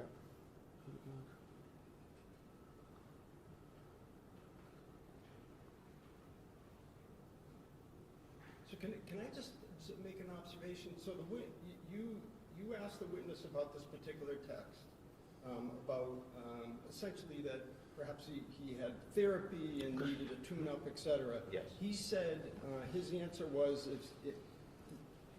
he basically is not contesting the Yes. authenticity of that. So what are we doing now? Well, it's tricky, Judge, from where I sit, it's tricky that when a witness says, well, if that's what it says, so I feel like I need to establish that's what it says, that's all. Okay, And so, fair enough.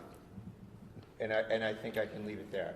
Officer, is that what it says, what I suggested? it does. And so, we agree that you communicated that to Kelsey? Yes. And we can agree that that's pretty personal stuff to share with somebody that you say that you didn't know very well, isn't it? Again, senior officer, she's going through a lot. I was just trying to be there for her. And that was one horrific call. And we agree that that's something that can create very profound bonding between officers when you have a common tragedy that you have to deal with. Yes, but you move on. You go back to work.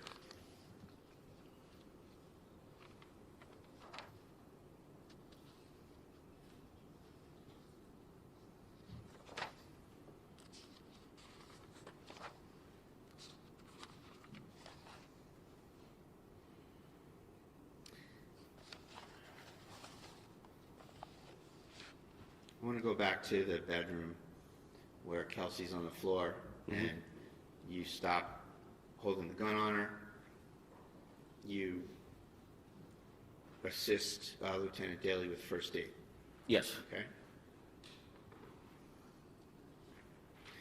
And you were asked by the ADA, what did she say when she was on the floor?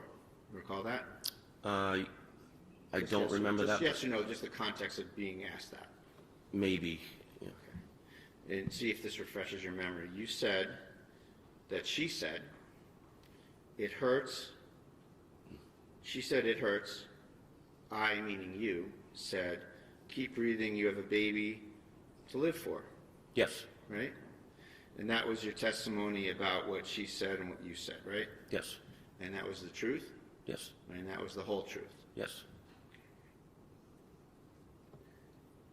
Now, when you were interviewed by Attorney Bennett of the CIC investigation, Yes. you painted quite a different picture, didn't you? No.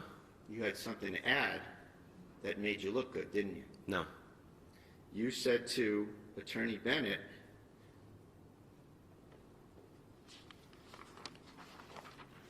if I could have one moment, Judge, I just want to get this exactly right.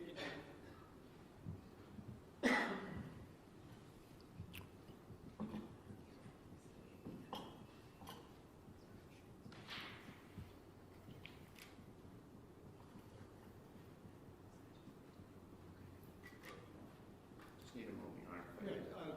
No problem, take your time.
Page 11, counsel.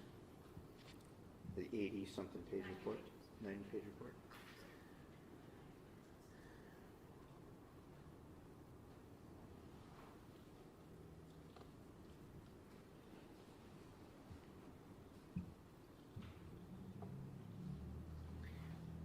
With respect to the CIC report, you did say the part that she was saying it hurt.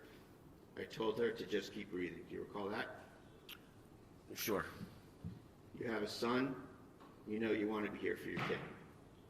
Does that ring a bell? I didn't hear that last. I'm sorry. You have a son. You know you want to be here for your kid. Okay. You said that to Mr. Bennett? If it's there, yes. Then you added something quite memorable that you didn't say here in court. Isn't that correct? You tell me what's in it. I don't know. You said that she reached up. She grabbed my hand. I held her hand, consoled her. And then I asked her, why? And she stopped talking and just literally just looked right through me. Death stare. If That's it's there, what you then said. yes. If it's there, that's what I said. And you didn't say that here in court today, did you? I didn't remember. I totally forgot about that. You forgot about something like that. Mm-hmm. Nothing further, Your Honor. I'm sorry, no more, you're done? Yes. Okay, redirect? So I'm going to show you what's been previously marked as exhibit number 57. Is that a better picture of that Yes. area that you put the gun, Yes. that Officer Court took? Yes.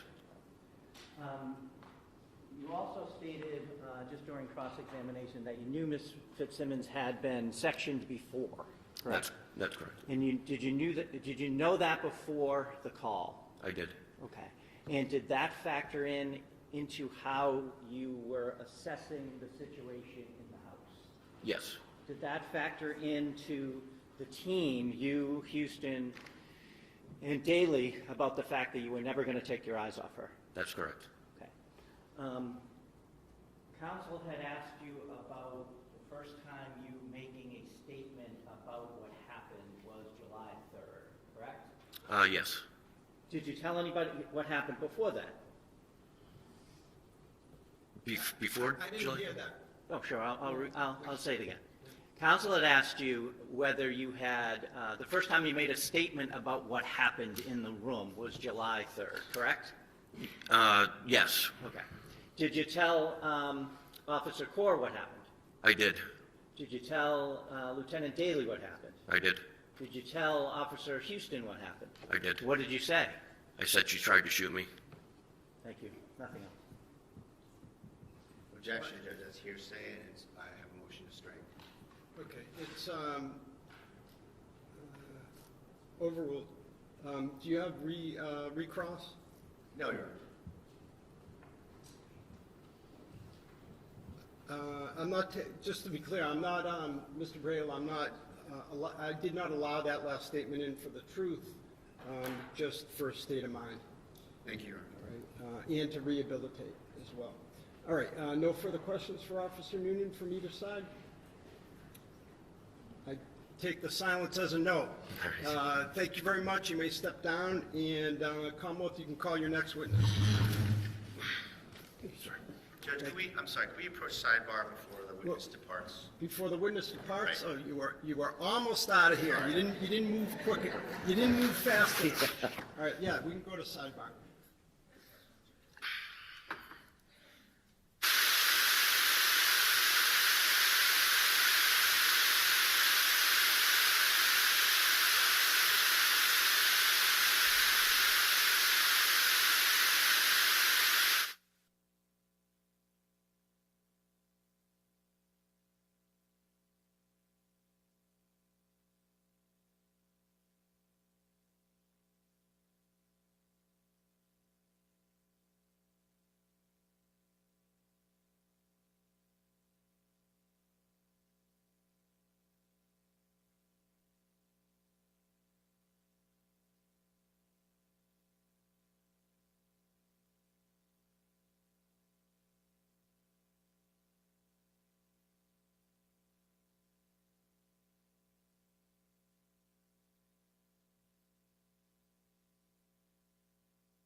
Just stay around.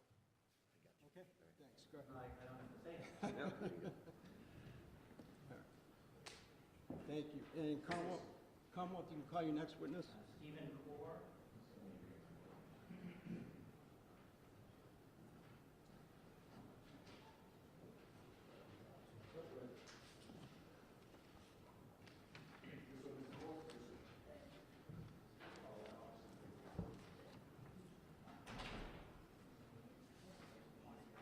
Could you raise your right hand? Do you solemnly swear that the testimony you're about to give in this cause now in hearing shall be the truth, the whole truth, and nothing but the truth to help you God? Yes, I do. Thank you.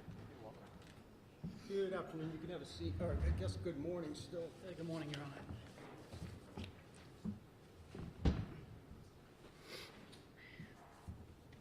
If I may. Yes, please.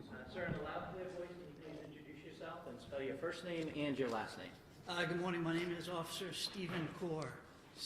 Stephen spelled S-T-E-V-E-N. Last name is Core, C-O-R-R. And what do you do for a living, sir? I'm a police officer with the town of North Andover. And how long have you been doing that? About 15 years. Okay, what are your duties and responsibilities now? I'm on patrol 4 to 12 shift. We respond to everything, 911 calls, domestics, motor vehicle accidents. If somebody calls the police, we answer. Okay, I'm going to turn your attention back to June 30th of last year. You were working that day? Correct. Okay, at some point in the early evening, did you get a call to go somewhere? Or did you get a call that you decided to respond to? There was a call, we had several officers involved in a document service. Okay. I was assisting another officer at a time with an arrest. Okay, and the document service was a restraining order? Correct. Fair to say that was being served on Kelsey Fitzsimmons? Yes, Okay, did you know where she lived? I do. exactly? You did? Yes. I'm sorry, I was about to say I didn't hear your answer, but he repeated it, so you knew where she lived. I do, yes, correct. We're having trouble hearing the gentleman too. If you could Oh, just I'm try sorry, to- excuse me. Thank you, sir. Sir, you said you were on another call, correct? Correct. Whereabouts was that? It was down the road on Waverly Road by the cemetery. At some point, did you receive information that necessitated your presence at Ms. Fitzsimmons' residence? After I had cleared that call with another officer, I had saw on the control board in my cruiser that they were getting out at that residence, and I started floating that way prior to receiving radio transmissions. Okay. And before you got there, did you receive another transmission? I did. Okay, what was that? I believe it was Lieutenant Daly had called off, and in the background, it was just a woman screaming and him saying, "Shots fired." Okay. And so did you head that way? I did. When you got there, was anybody else outside when you got there? There was another person in a small red car that had pulled up next to me as I had gotten out. I spoke with her briefly about somebody running down the street with a child. Okay. Had you seen that person running down the street yourself? I did not, no. So what did you do after you stopped? After I stopped, I grabbed my med bag and I radioed up to Lieutenant Daly. I said, "Where are you, sir?" And he answered me on the radio, said, "Upstairs." I think he said upstairs. Had you ever been in that residence before? I have not, no. Okay. So where did you go? I went in the porch on the left side, went in through the front door. I could hear a female screaming. I think I went inside and asked her, "Where are they?" And she said, "They're upstairs." I went upstairs, and there's a weird kind of layout of the house where you come in the front door and the stairs are right behind it. Okay. Now, you said the woman screaming. Was that the woman downstairs was screaming? Woman downstairs, a living room, family room on the left, yes. Okay. You went upstairs. Correct. When you got upstairs, what did you see initially? I got upstairs, there was a landing way with a left exit and a right exit. There was two doors. I could hear commotion on the right side, so I entered that doorway. Okay, and who did you see when you entered that doorway? I saw Lieutenant Daly, I saw Officer Noonan and Officer Houston. Okay. What were they doing? They were performing first aid, rendering aid to Ms. Fitzsimmons. At some point, did Officer Noonan ask you to do something? He did. What was that? He pointed right where his hand had been, and he said, "Secure that firearm." And I had looked down, there was a firearm sitting on I want to say a white-looking bookshelf. Okay. Was that near the door? Correct. Can't find that picture right now. Here we go. I'm going to show you what's been previously marked as exhibit number 57. Do you recognize that? I do, yes. And what is that? That was where the firearm was located, on top of that white-looking bookshelf. I guess it's not a bookshelf, but... So this is the room you entered, correct? Correct. And this is the door you went in? Correct. And is this the area where the gun was? That's where the gun I saw was, yes. Okay. And so you didn't know anything about the gun at the time, whether it was loaded or not, right? No, I did not. Okay, so what did you do? I had gloves on at the time. I picked up the firearm. There was a small black box on the bed. I saw that was an open box where I could store the firearm because I knew paramedics and fire department was going to be coming in that room. It's not a huge room, so I wanted to get it out of the way so it wouldn't be trampled, wouldn't be disrupted or anything. I took the firearm. I looked at the box. There was nothing in it. I kind of did one of these motions to make sure there was nothing in it, put it down. I dropped the magazine out of it. And what does that mean, dropping the magazine? I hit this release button on the side of the firearm. It takes out all the bullets that are in the magazine. Okay. Bullets stay in the magazine. The bullets are in the magazine, correct. And then after that, I racked the slide, had it sideways, and I emptied a round out of the chamber into that box. Okay, so there were a magazine with a number of bullets in it. Correct. The one round or bullet was racked into the chamber itself, correct? Correct. And then that go in the box? That went inside the box. And what did you do with the firearm itself? The firearm, I put everything in the box. Okay. And then brought it outside of the room. May I approach, Your Honor? Yes. I'm going to show you a picture and ask if you recognize what that is. Hold on a second. So this image. Not agreed to, so it's a picture that. Okay. All right. My question was, you just answered it by your movement, was whether you wanted me to look at what was on the screen. No. All right. So you've handed him a photo. Do you recognize what that is? I do. What is it? It's the box that I placed the firearm on the ammunition in. Okay, can you see the firearm, the magazine, and the round itself? I can. Okay. Where is what did you do with the box after you placed the items in it? Like I said, it was a small room. The landing that was at the top of the stairs, I backed up out of that, and I put the box in the corner away where I kind of stood over it, made sure nobody messed with it as the fire department came up and down for medical aid. Thank you. Your Honor, I offer this picture is the next exhibit. Any objection? No, Your Honor. Okay. It may be admitted. Exhibit 80, so marked. If I may publish it. Please.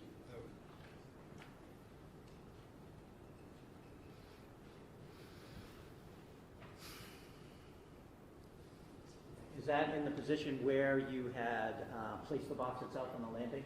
Yes. You said you stood guard over it. Until when?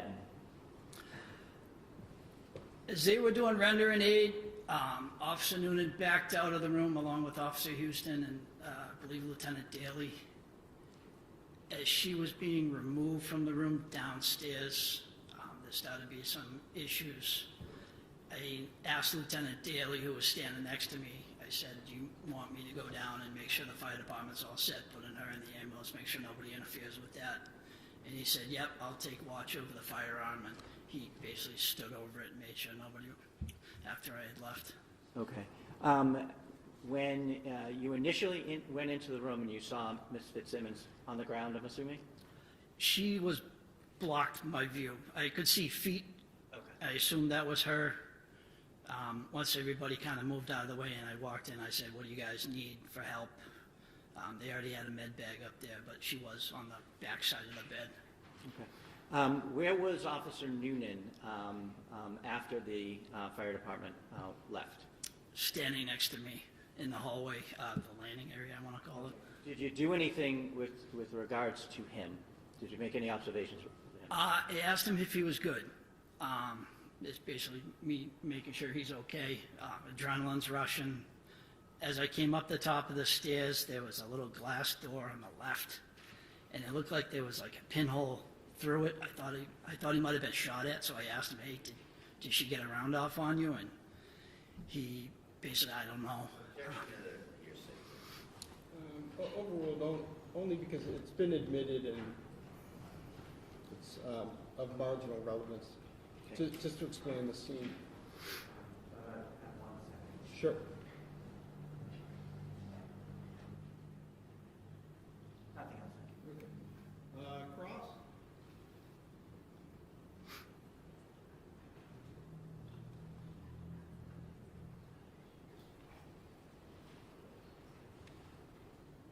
Mr. Brito, the cross?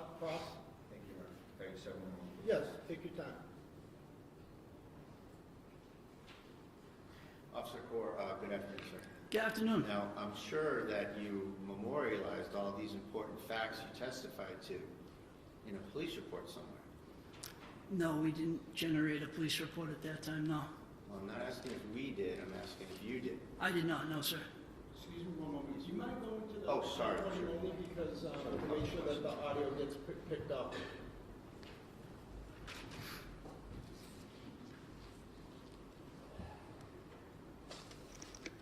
Everything you testified to was not memorialized by you in a police report, correct? No, I did not write a police report, no. Now, also, you weren't interviewed until 30 days after this incident, correct? Interviewed by who? By the state police. I don't remember the exact time frame. Isn't it true that you were interviewed on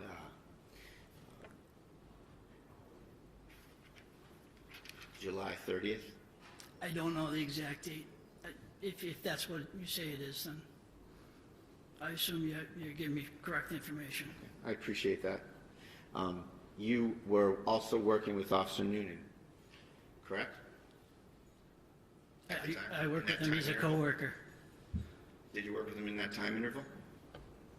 From when the incident to the happened to 30th? July 30th? July. He's on a different shift, but yeah, I do work with him. And did you speak with him about the case? I don't recall if we did. I'm sure we had talked at some point about if he was okay. Did you speak to him about what happened at the scene? Just yes or no? At the scene we did, absolutely. We were on the same scene. Okay. And did you speak with him in the days following? I couldn't tell you. I'm sure we at some point talked.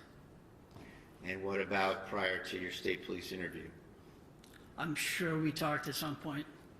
Okay. So you spoke with him at the scene, spoke with him probably shortly after, and spoke with him prior to the interview as the interview approached. Is that fair to say? Yes. Thank you very much. Nothing further.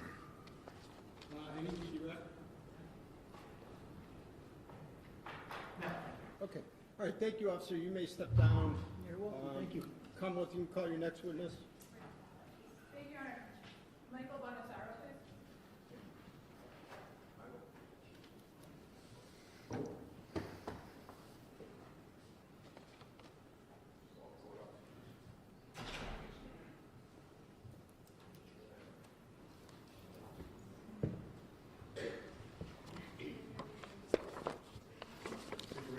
You solemnly swear that the testimony you're about to give in this cause now and hearing shall be the truth, the whole truth, and nothing but the truth to help you God. I do. Thank you.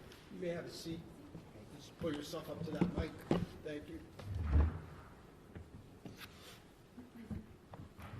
May I? Yes, please. Good afternoon, sir. Afternoon. In a nice loud voice, if you could please state your name and spell your first and last name for the record. Sure. My name is Detective Lieutenant Michael Bonasoro. Last is spelled Bonasoro. How are you employed? I work for the Mass State Police. And what is your current assignment? I work for the Firearms Identification Section. How long have you worked for the Massachusetts State Police generally? Almost 20 years. If you could give us a brief recitation of your assignments within the State Police? All assignments are what I'm doing now. Start from when you graduated from the academy, Okay. briefly. All right, so graduated the academy in 2006. From there, was on the road for a few years, transferred into the Firearms Identification Section, stayed there for approximately 12 years, transferred out of there, went to the Narcotics Inspection Unit for a year and a half, went to the duty office for a few months, back to the Narcotics Inspection Unit, and then to Firearms Identification Section again to work as the executive officer and now the unit commander. And so how long has your current assignment with the Firearms Identification Unit been? Since I've been back, a little over 3 years. What does the Firearms Identification Unit do? So we have many responsibilities. So we respond to crime scenes, preserve the evidence, document the scene. We do microscopic comparisons of fired bullets as well as discharged casings. We attend autopsies, we destroy weapons, and we do functionality of weapon certifications. How many troopers are assigned to your unit statewide? There's a total of 18 of us assigned statewide. And what are your responsibilities as the detective lieutenant in charge? So I look at training, make sure we're up to accreditation standards for lab protocols, making sure all of our protocols are in line with the current definitions of Mass General laws. I look at different aspects of how we respond to scenes, how we collect evidence, how we interpret evidence, looking at the definitions of firearms, ammunition, semi-automatic pistols, rifles, shotguns, assault weapons, different stuff like that. It's more of a managerial role. We're looking at making sure everybody has the training and authorizing them to do the casework when they have achieved all their training. And fair to say that you still, from time to time, respond to scenes yourself? Yes, so as of right now, we're down a few supervisors, so I took on the role of going to these more high-profile scenes to observe my other ballisticians, collect evidence, as well as do some of the hands-on work myself. Can you briefly summarize some of the specialized training you've received over the years with respect to firearms? Sure. So when you go into the firearms identification, it's a 2-year apprenticeship program. You work with other senior ballisticians. You're looking at casework, seeing how to do the casework, making sure it aligns with the protocols that we have documented. You're doing test fires of weapons, numerous weapons, analyzing ammunition, magazines. You go into armorers courses. You go into different conferences to look at the field of tool marks and seeing how these tools are making these markings and how they're transferring over to these discharge casings and projectiles. So it's an ongoing process of different trainings here. It's training from other examiners, see what they've discovered in the field, and making sure you're up to date with all the standards. And the armorers courses that you've gone to, have you gone to numerous with respect to the common gun manufacturers in the United States? Yes, I've gone to several rifle, shotgun, firearm armorers courses. Can you estimate how many weapons you've examined over the course of your career? Hundreds. And how many weapons have you test fired? Over hundreds of them as well. And do you also have the opportunity to examine ammunition as part of your work in the firearms identification unit? Yes, looking at the components of ammunition, yes. Okay. And one of the components of ammunition is projectiles? Correct. And you've examined estimate how many projectiles over the course of your career? Thousands. And how many scenes have you responded to? Hundreds of scenes. And have those been both fatal and non-fatal shooting scenes? Yes. Have you conducted and participated in the microscopic examination of ballistic evidence? Yes, several. Approximately how many times? I would say over 100 cases.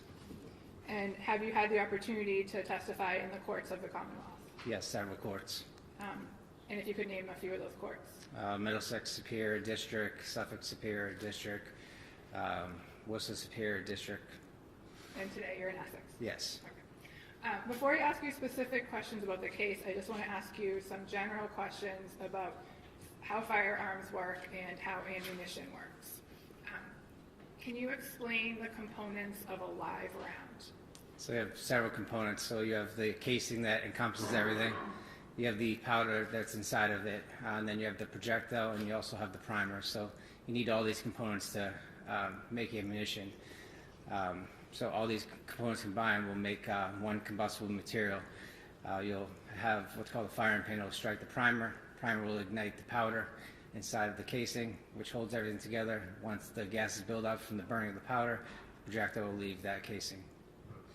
So the projectile is what's commonly known as a bullet? Yes. And the casing is what is often recovered at crime scenes? It's also referred to as a discharge cartridge casing, so it's been extracted from that firearm. Is there a way for you to determine whether a round has been discharged from a working firearm? There is. So you're looking at the tool marks of what's left over on that discharge casing or that projectile. So originally you look at the class characteristics. Does it have the same design features as that firearm?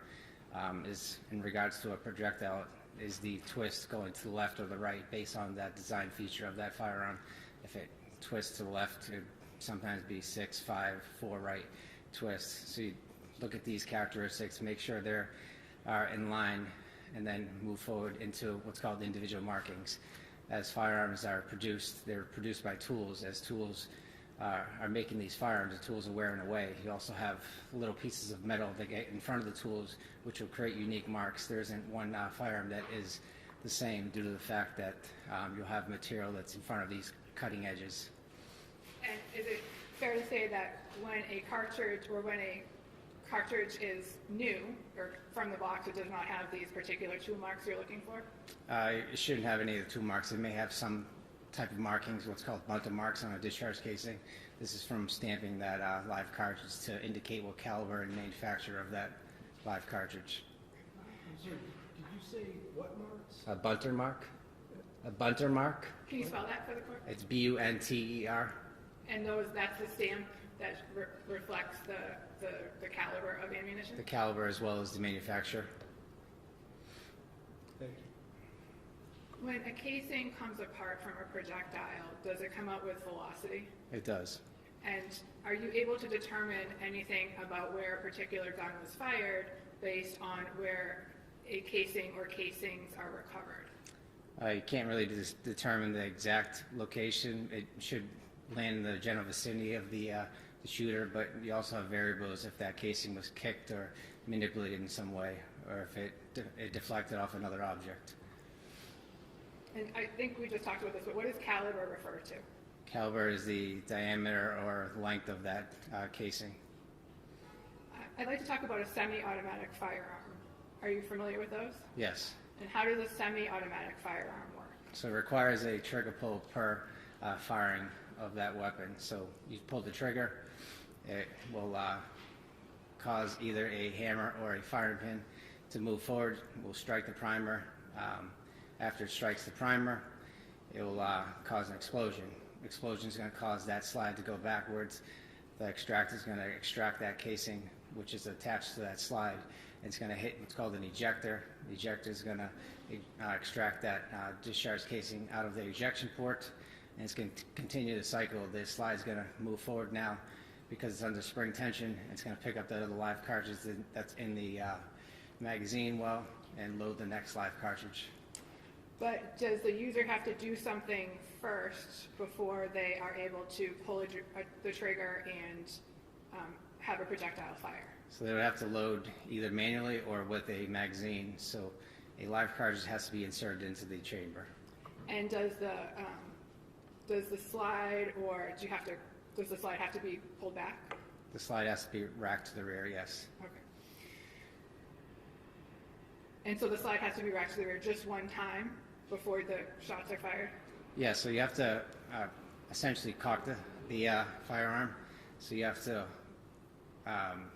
put some external force on that firing pin or that striker to hold it in place. When you pull the trigger, you're going to have that transfer bar or that trigger bar, whatever you want to call it, will actually drop. We'll engage that trigger bar or that striker to move forward and move past the aperture, which is the circular portion, and right in front of the primer that sits in front of the chamber. So all these things have to happen, but initially you have to have a cocked firearm for it to happen. So you have to load that live cartridge and put some external force on that slide to cock it. And is cartridge synonymous with magazine? Cartridge versus magazine, so a cartridge would seat in a magazine. So the cartridge holds the projectiles or casings in the magazine? Yes. Okay. And what part of the gun is the magazine? So it's an external piece that's inserted into a magazine well. So a user would take the magazine, enter a cartridge which contains the bullets, and then seat it in the handle of a semi-automatic weapon? So the person would load the ammunition inside of the magazine. The magazine will have a spring tension as well as a follower on top. That spring tension pushes that live cartridge to the top of that magazine at all times. That live cartridge is stripped by the slide or manipulated by putting that live cartridge in the chamber manually, but ultimately you do have to cock that weapon to fire it. I'd like to direct your attention to June 30th of last year. On that date, in the evening hours, did you get called to go somewhere? I did. Where did you get called to go? To a residence in North Andover. What information did you have when you arrived? Information I had was there was a police-involved shooting, which required a supervisor to attend the scene. And that's why you went? Yes. Okay. What time did you arrive?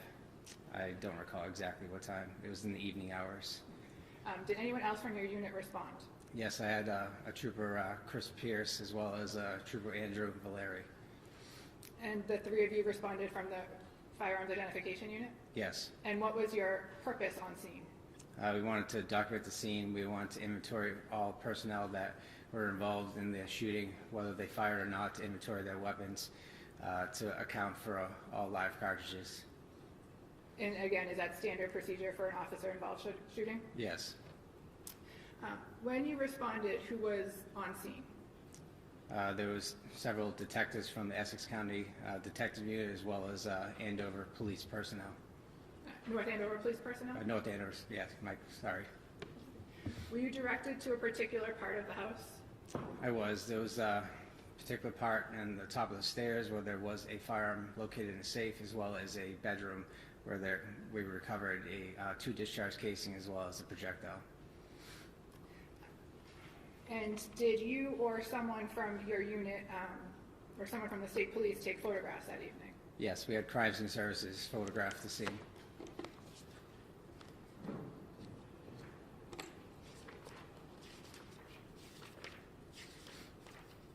And what is crime scene services? So they're a unit in Massachusetts State Police. So they document, they photograph the scene, they videotape the scene to preserve the scene, as well as do prints on firearms casings and so on, as well as footwear impression markings. May I approach? Yes.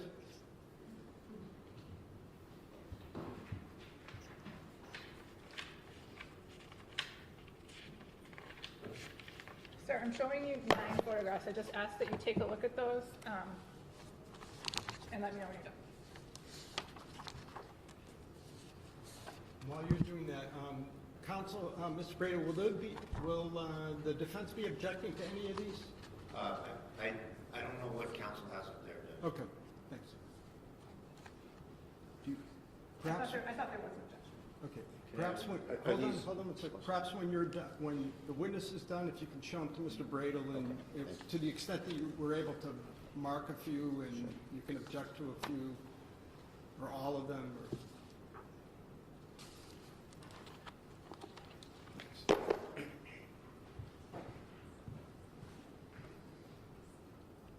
Take your time, Mr. Bradel.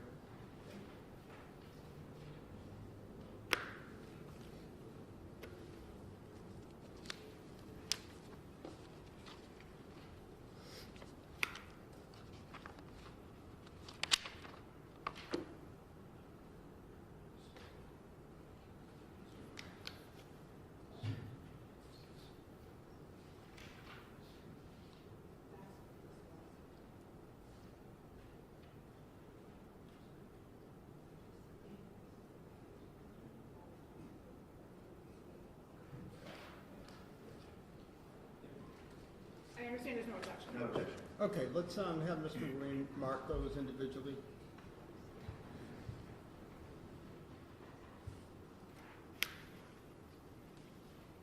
You said there were 9?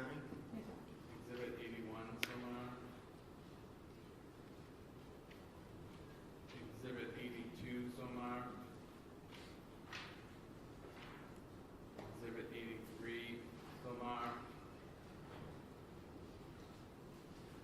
Exhibit 84 somewhere.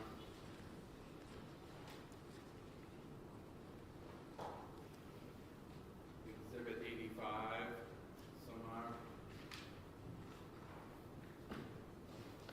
86 somewhere.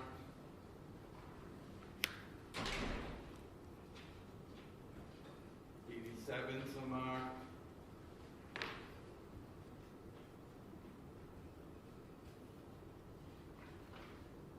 88 somewhere. 89 somewhere. Thank you. May I publish them, Your Honor? Yes, please.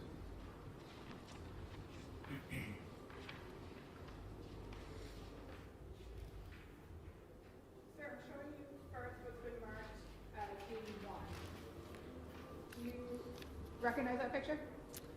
Yeah, the picture dictates plaque number 3. I believe there was a discharge casing around that vicinity of plaque number 3. Sir, what number was that again? 81. 81, thank you. Is Exhibit 82 a different angle of that same, you were trying to photograph that same discharge cartridge casing? It is. Showing you exhibit 83. What does picture 83 show? Discharge cartridge casing with the close-up appearance. Has it been moved? I believe it has been moved.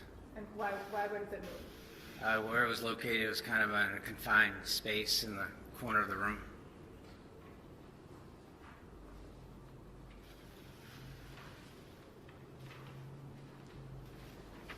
Showing you exhibit 84.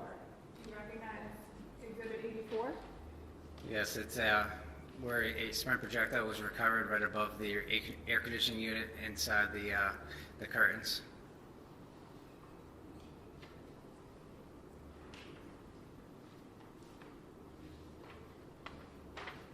Exhibit 86. I'm sorry, can you just give me one moment to just catch up? Do you need the picture? Do you mind putting that back on?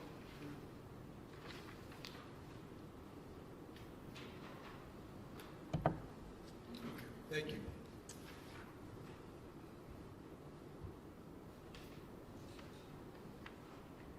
What does picture 80, exhibit 86 show? It's a close-up picture of placard number 4 of that spent projectile that was recovered in the curtains. And showing you exhibit 87. What does exhibit 87 show?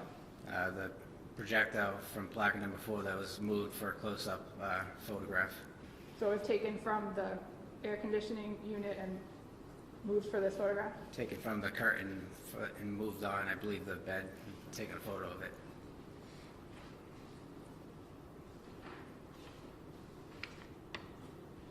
Showing you exhibit 89. What does exhibit 89 show? It's where a projectile possibly struck.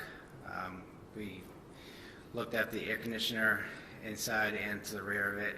They had a hole consistent with a strike on the outside of that air conditioner. Can't determine exactly, but it appeared to be a projectile strike, and there was another hole on the exterior or the back end of that air conditioner as well.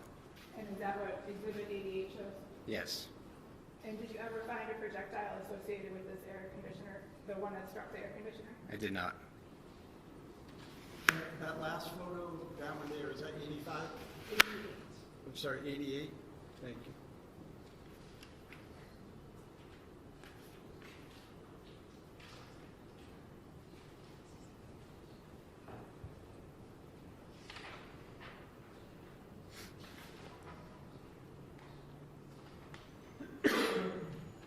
Detective Lieutenant, next showing you exhibit 76. Do you recognize what's depicted in exhibit 76? It appears to be another discharge cartridge casing by placard number 1. And is exhibit 77 a close-up of that discharge cartridge casing? It is. And what did you do with the discharge cartridge casings and the spent projectile that you recovered from the scene that night? So all pieces of evidence were documented, where they were located by placard number, the time of location, who recovered that evidence, and any particular features of that discharge casings, the head stamps or bundle marks. So you collected the evidence and documented it, fair to say? Yes. And is it, in summary, fair to say that you recovered 2 discharge cartridge casing and 1 spent projectile? Correct.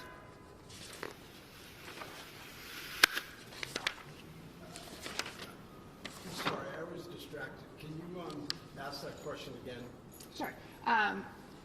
In summary, is it fair to say that you recovered 2 discharged cartridge casings and 1 spent projectile that night? That's correct. Thank you.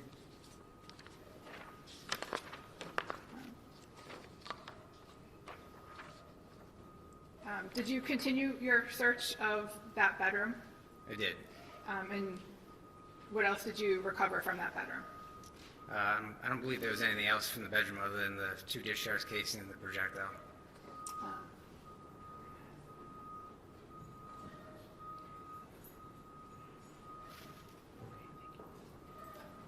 May I approach, Your Honor?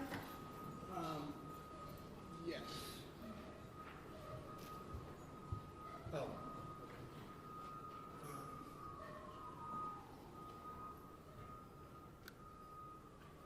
Let's, we'll take a 5-minute recess. All rise. Let's do a 5-minute recess. Please don't exit the door.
Fitzsimmons matter, all counsel and the defendant are present. Okay, you may continue, counsel. Thank you. Detective Lieutenant, is it true that you took possession of a number of firearms the night of June 30th, 2025? I did. And whose firearms did you collect? There's 2 North Andover police officers' firearms and another firearm that was recovered at the top of the stairs at the residence. And the 2 North Andover police officers, was that Tim Houston and Patrick Noonan? Yes. And did you also inspect Lieutenant Daly's firearm on scene? I did. And what did you determine with respect to Lieutenant Daly's firearm? He had, Well, I'm sorry. This almost only happens in Lawrence. But the window's open over here, which is what we need for, because of our HVAC, but I'm having trouble hearing. Do you mind closing that? Sorry, and you're going to have to repeat the last question and answer. I didn't.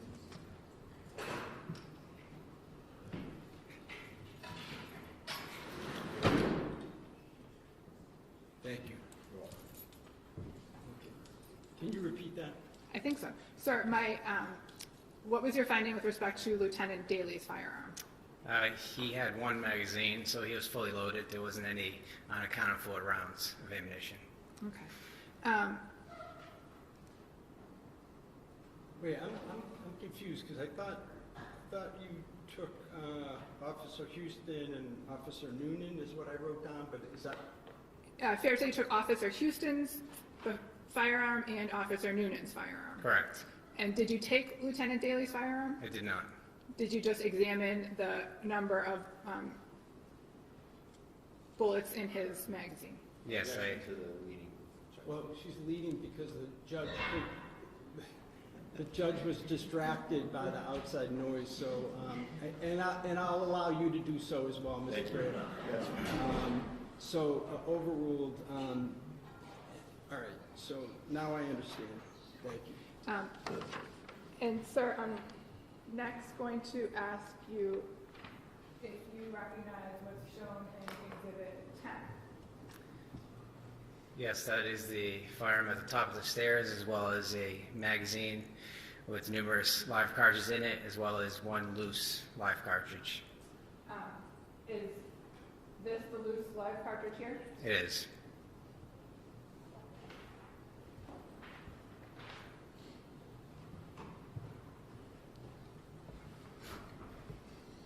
I'd like to ask you about your major findings in this case.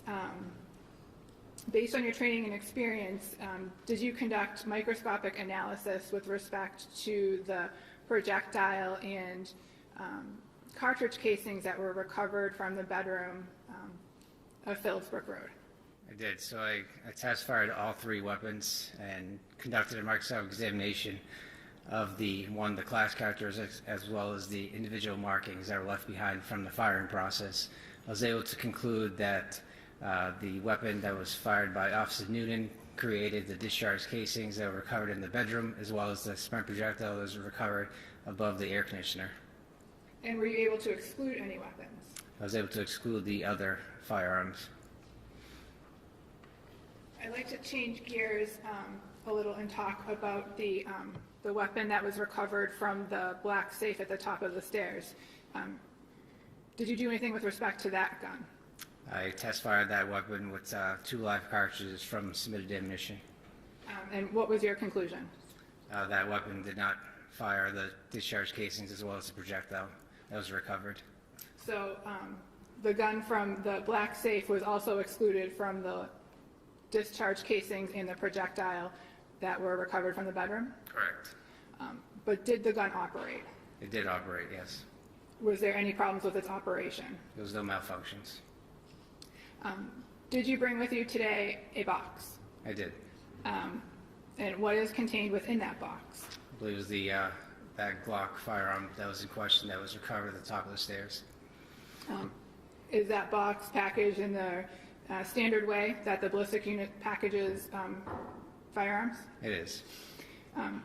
If you could open the box and explain what is in the what's contained within.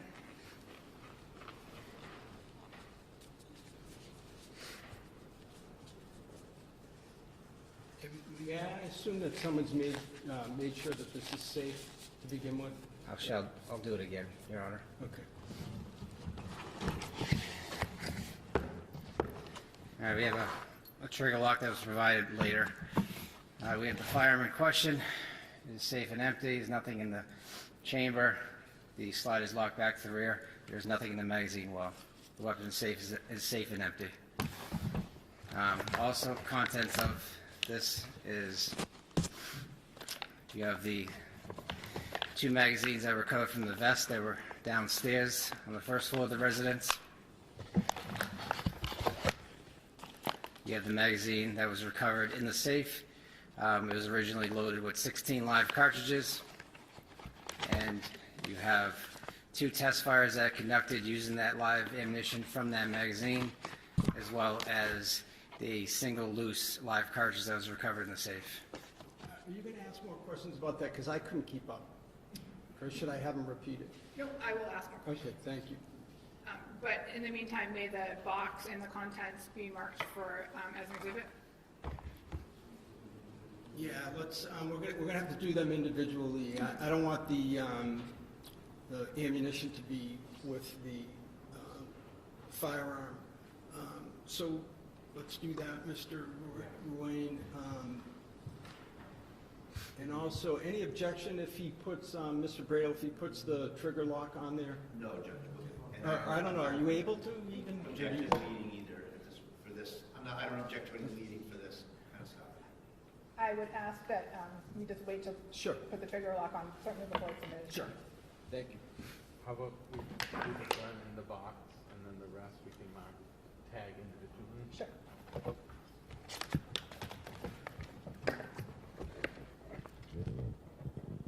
Exhibit 90 would be the firearm, Your Honor, in a box.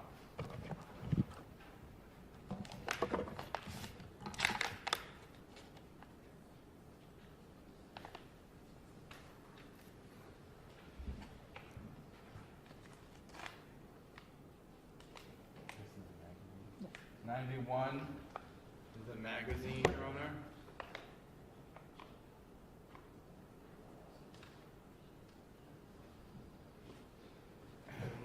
Is also a magazine, Your Honor. Is it with the ammunition? Yes. Okay. 93 is in magazine. 93 is a magazine with ammunition.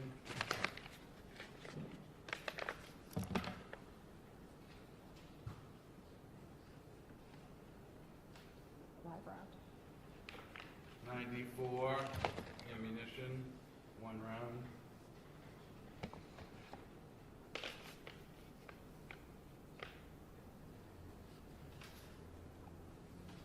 Test fire. 95 test fired ammunition. 96 test fired ammunition.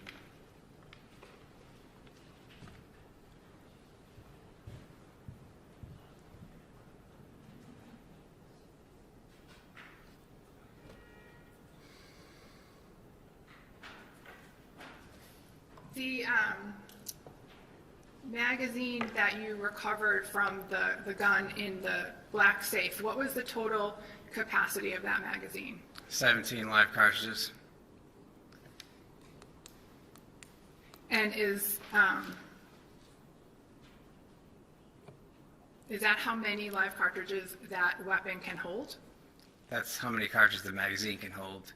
So what's called a top-off method. So you load the magazine with the 7 live cartridges, you chamber around, you take the magazine out of the magazine well, and then insert another live cartridge. So essentially the magazine will be fully loaded with 7, and then there will be 1 live cartridge in the chamber. Right, so you said 7, not 17.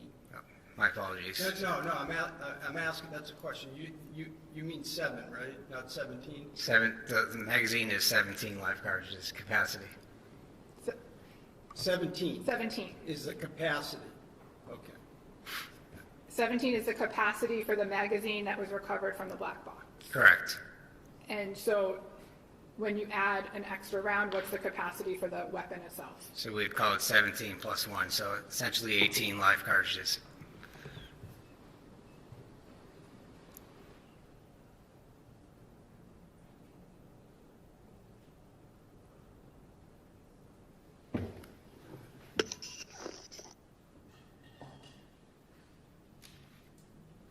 So getting back to that, in that black box, in this, I'm showing you Exhibit 80. Exhibit 80 is the gun, the magazine, and the single live projectile that is contained within the box in front of you. Is that correct? Yes. Okay.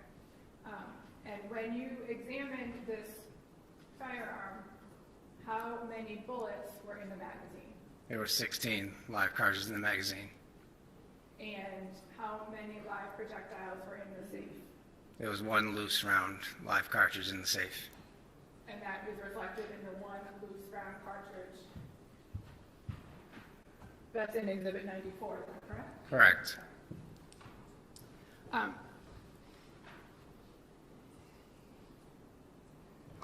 Are you familiar with the term dry fire? I am. What's that mean? So you are cycling the weapon without a live cartridge in the chamber. So all the same steps are going to happen. You're going to cock that weapon. It's going to have that trigger bar or that striker be sent to the rear. It's going to be held in tension by that trigger bar. When you depress the trigger, it's going to create that trigger bar to drop. The firing pin is going to move forward through the aperture and potentially strike any live cartridge that's in the chamber. And what happens if there's not a live cartridge in the chamber? So you'll hear an audible click. With the court's permission, may Detective Lieutenant demonstrate? Any objection? No. Demonstrate with A dry fire with no projectile in the weapon at all, no projectile particularly in the chamber. yes. So if you could stand up and demonstrate. All right. Again, there's nothing in the magazine well, nothing in the chamber currently. So the weapon currently is cocked. We'd move the slide forward, still in the cocked position. You still have that trigger bar, it's moved backwards. And then when you pull the trigger, you'll hear an audible click because it's releasing that striker. That striker is going to move forward and hit where the aperture where the firing pin would protrude. So you'll hear the click. And then in order to reset it, so right now you have a dead trigger, it's not going to do anything. Again, pull the trigger, audible click. And that's what you'll hear. If you have nothing, if it's halfway, you'll have a click as well. So if it's not all the way chambered, it'll click as well. So what we call it is out of battery. So the weapon is locked to the rear. You'll have the slide forward. Now the weapon is battery. So you have an enclosed live cartridge. There's nowhere for that live cartridge to go when it's fired, but out the barrel. And I'm sorry, the term that you used, battery? It's out of, so once the live cartridge is loaded, that weapon is now in battery. So you have the breech that is right behind that live cartridge. So when you fire that weapon, an explosion is going to happen. So you're going to have the firing pin is going to hit that primer. Primer is going to ignite the powder. Powder is going to build up gases. Projectors are going to go down simultaneously. You're going to have an explosion, which is going to cause that slide to go backwards. The extractor is in contact with that live cartridge. It's going to rip that discharge casing out. It's going to hit an ejector, which is pretty much a metal rod, and it's going to eject out this ejection port, which is right here. There's an ejector right in there. An extractor is like a little claw that's attached to that rim of that live cartridge or that discharge cartridge after firing and pulling it right out. All in one function, and then that slide is going to go forward and load the next live cartridge. Thank you. So based on your training and experience, would you hear that click if there was a loaded magazine in the weapon but no bullet in the chamber. Yes. And based on your training and experience, what would happen if the gun was cocked and there was bullets in the magazine and you pulled the trigger? If there wasn't any live cartridges in the chamber, nothing would go off. You'd hear a click, but nothing would go off. And then how would you get a bullet to go into the chamber? You'd have to physically, manually load that bullet or push that slide forward to load that live cartridge from the magazine. May I have a moment, Your Honor? Yes, take your time. Thank you. No further questions. Thank you, Mark.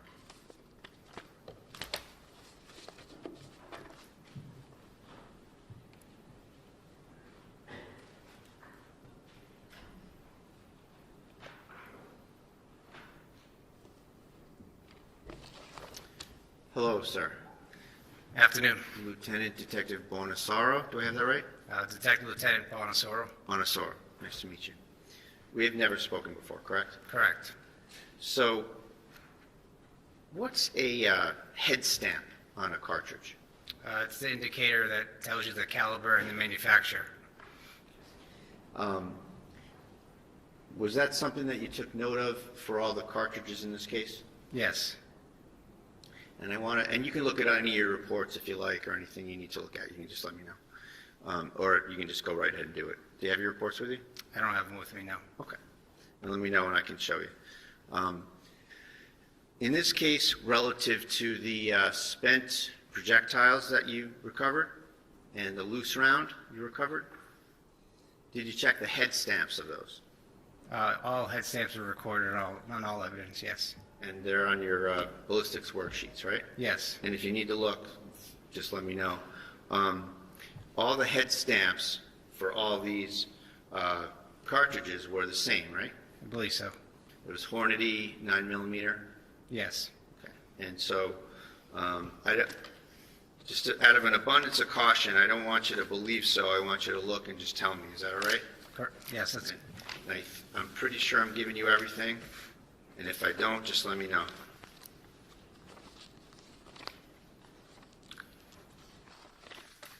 And I have 3 ballistics worksheets here. May I approach, Your Honor? Yeah. I'm going to show you those. Take a look. Take all the time. And then, just so I'm clear, Mr. Bradle, the question is whether all the ammunition recovered had the same head stamp? Yes. Okay, Correct, thank Your you. Honor.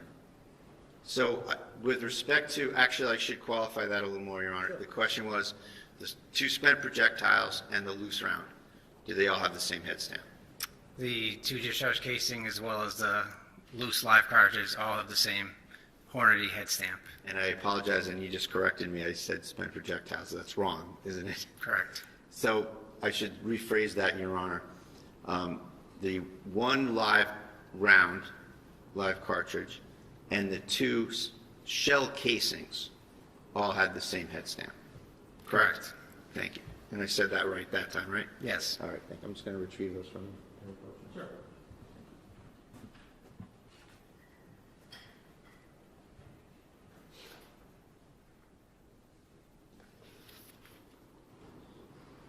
As a state police detective, you go to various towns and you investigate ballistics evidence, ballistics issues at various calls, right? Yes. And oftentimes you get there kind of well after the fact of the incident, right? Correct. And in this case, I know you don't exactly remember the times, but let's break it down a little bit. How long did it take you to get to the scene, if you recall? Probably over an hour to get there. I was traveling from Maynard. Okay, so Maynard to North Andover, and it's, was it dark out when you got there, if you can recall? I don't recall exactly what time I got there. Okay. It's fair to say that the scene was secured and there was there were no civilians around. It was a crime scene that was in the possession of police. Safe to say there was a secure scene, yes. Okay. And you saw colleagues from the state police that are assigned to the state Essex Detective Unit, right? Correct. And you also saw some North Andover police officers as well, correct? Yes. And it's fair to say that the North Andover police officers were having free reign over that scene when you were there? I wouldn't call it free reign. Well, nobody was keeping them out of there, right? I believe they had a log of who was going in and out, but it's not my responsibility to keep track of who's in the scene. Certainly not. And you oftentimes don't have personal knowledge of what goes with what cartridges from what gun, things like that. Correct. And you often have to rely on what people at the scene tell you. Yes. And then you can also, however, apply your science and figure out to a reasonable degree of ballistic certainty what the relationships of certain projectiles, cartridges, and firearms are, right? Yes. Okay. And in this case, you don't have any personal knowledge of the chain of custody of these various firearms, do you? What was recorded in my notes of who I recovered these firearms from is all I can. Okay. Well, we can start there, and we'll go through it. So you wrote a report, and again, if you want to look at this, just let me know.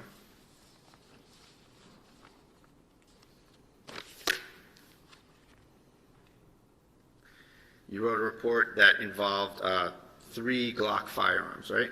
Yes. Okay. And actually, it might be quicker, Judge, if I give him one of these, so I don't have to keep going back and forth with that. That's fine.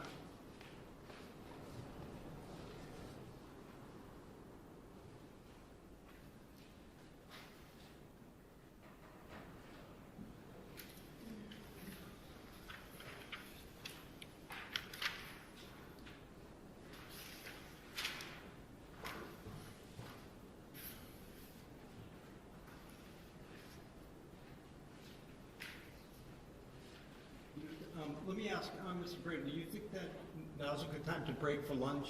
Do you think? Sure, And then, that's fine, Judge, and I'll have the paperwork for him, and we can just go without having to go back. Yeah, maybe let's do that. So Thank you. we'll stand at recess and let's start back up at 5 of 2.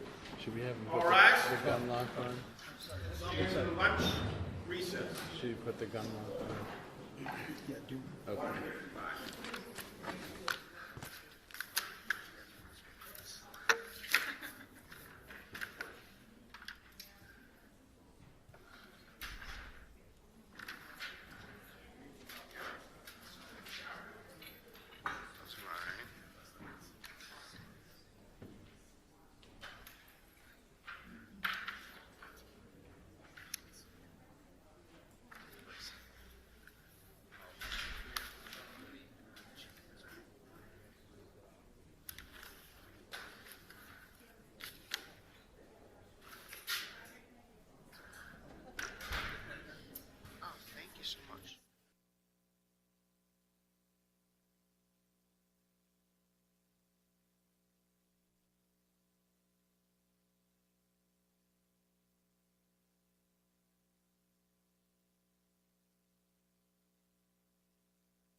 2025, 77 CR 311. All counsel and the defendant are present. Okay, and I think we left off during cross.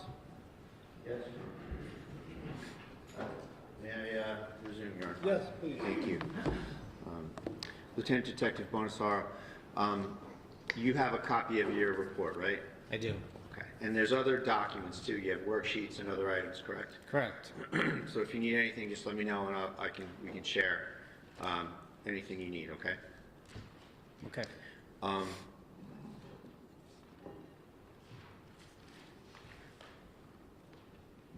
What is meant by chain of custody of an item? Who has actual custody of that particular piece of evidence?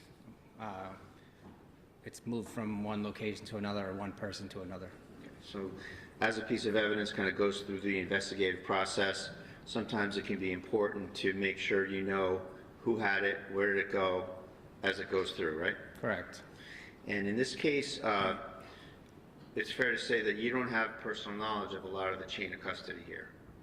I have personal knowledge of who I received the firearms from. Right, okay. And we'll go through that. And I'm not questioning, in terms of chain of custody, you and the state police going forward from when you left the crime scene. I want to ask you some questions about chain of custody at the scene, okay? Who did you get, and again, you can refer to your report here. Item 1-1 is a Glock 47, and we'll just use the last three numbers of the serial number, 269. Who did you get that from? What was the item number again? 1-1, Your Honor. Thank you. Yep. And the last three digits of the serial number are 269. Thank you. And so that gun, and again, you can look on your papers, anything you want. Do you know who you got that from? If I could see my notes, the worksheet Sure. notes Yep. from the crime scene. Sure.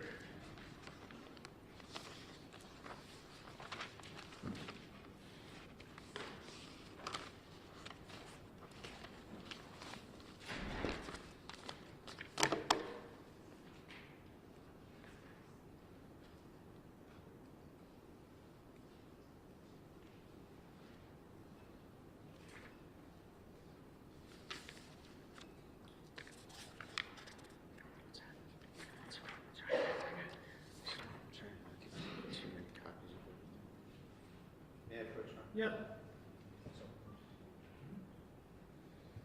Let me see if I got this right. These would be the notes, right? And this is just another copy of that report. Yes.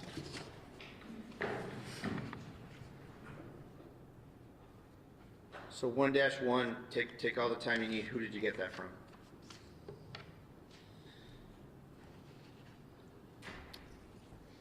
It was received from Detective Lieutenant Michael Davis. Okay, and who's he? He works for North Andover. All right.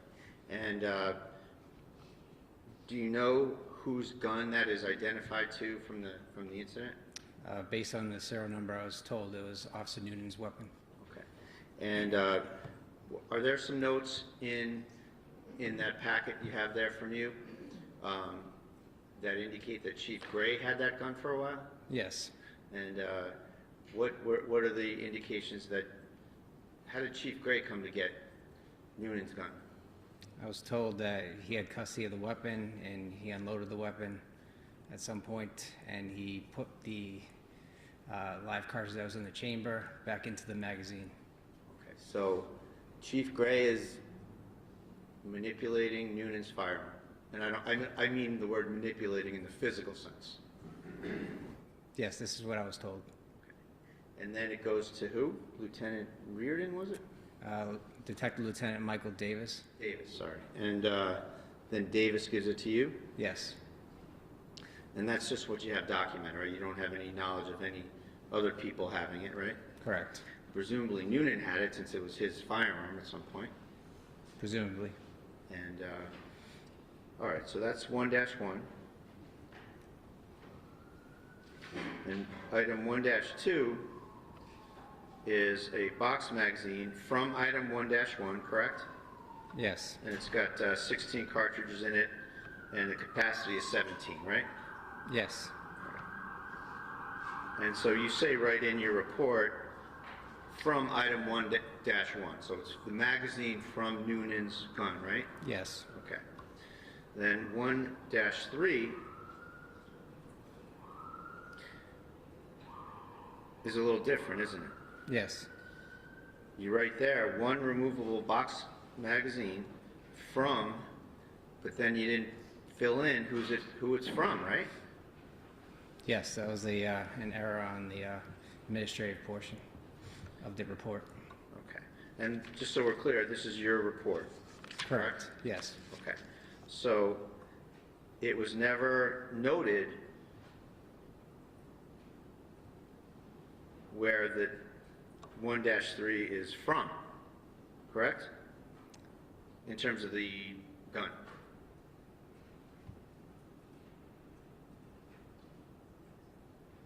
It was noted that it was received from Officer Michael Logan, Right. 1-3.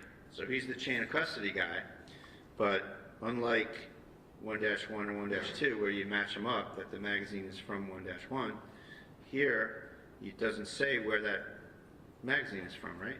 Well, these were recovered at a later time. I was initially given the firearm with the magazine, and then later on, these additional magazines that were recovered from, I believe, the either the duty belt or vest carrier, whatever the officer had. Okay. And you know, I'm just asking you about what it says. I'm not trying to suggest there's fault, and I just want to go through it with you in terms of what's identified and what's known to be from somewhere and what's not. Okay? So I'm not trying to find fault. I just want to factually have us go through the report. So we don't know where 1-3, the box magazine, is from, what device it's from, right? I was told it was from either the vest carrier or the duty belt of Officer Noonan. Okay. But that's not in the report, is it? It is not. And then same with 1-4, one removable box style magazine from, and then from is not identified, right? Correct. Okay. And that's the same thing. You got a magazine, and that's from Officer Logan as well. The chain of custody reference is from Logan, right? Yes. Okay. And again, it's not identified in the document where it comes from. Yes? Correct. Correct.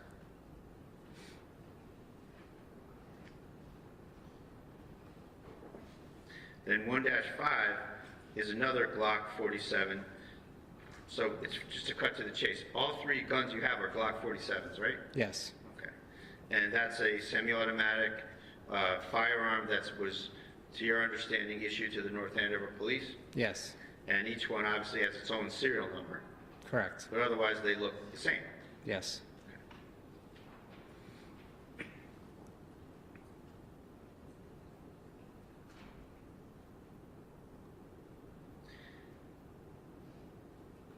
Going to 1-7, you have two removable box-style magazines that you received, and the chain of custody guy is Michael Logan, but it doesn't say what firearm they were in the vicinity of or near, correct? So as I entered the evidence, it was associated with the firearm. So as I went to the next firearm, whatever is below that firearm is associated with that firearm. So all evidence below it will be associated with the firearm until I mention another firearm. Okay, so that's your procedure, right? Yes. Well, it's fair to say, though, that sometimes you do say what it's from, and sometimes you omit it, right? Yes. And that's by mistake, right? Yes.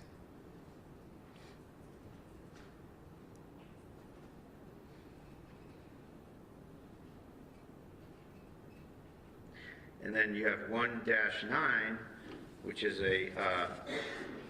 another Glock 47. Last three serial number is 315, right? Correct. And that is associated with who? Is Officer Kelsey? Miss Officer Fitzsimmons? Fitzsimmons, yes. And then you have a box magazine, 1-10, right? Correct. and you do write from that item, in this particular instance, from Correct. 1-9, from Ms. Fitzsimmons' firearm, right? Yes. And then you do 2 removable box-style magazines from a vest carrier on the first floor. Yes. And it's fair to say that after item 1.8 from Michael Logan, that's the last reference to the chain of custody person you received items from, right? Correct. So from 1-9 to 115, you don't reference who you got the items from, right? Well, I physically recovered that evidence. Okay, so you had it Yes. from the scene, like from the floor or the bed or wherever? Correct. Okay, so these are things that you recovered? Yes. Okay.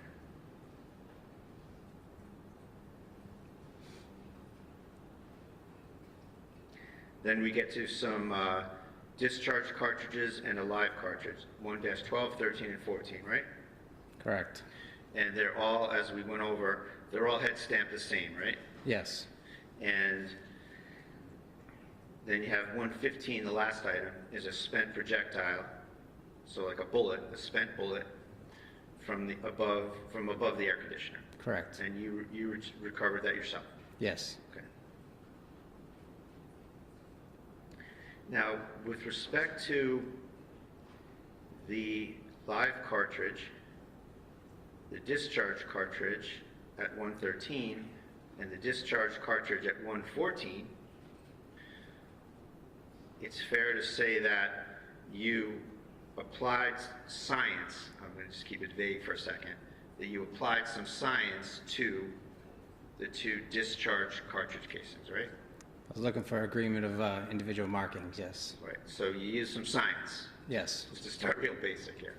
And you were able to identify those 2 discharge casings to item 1-1, right? Correct. And 1-1, you know to be Noonan's Glock, right? Yes. Now, it's fair to say that with respect to the live round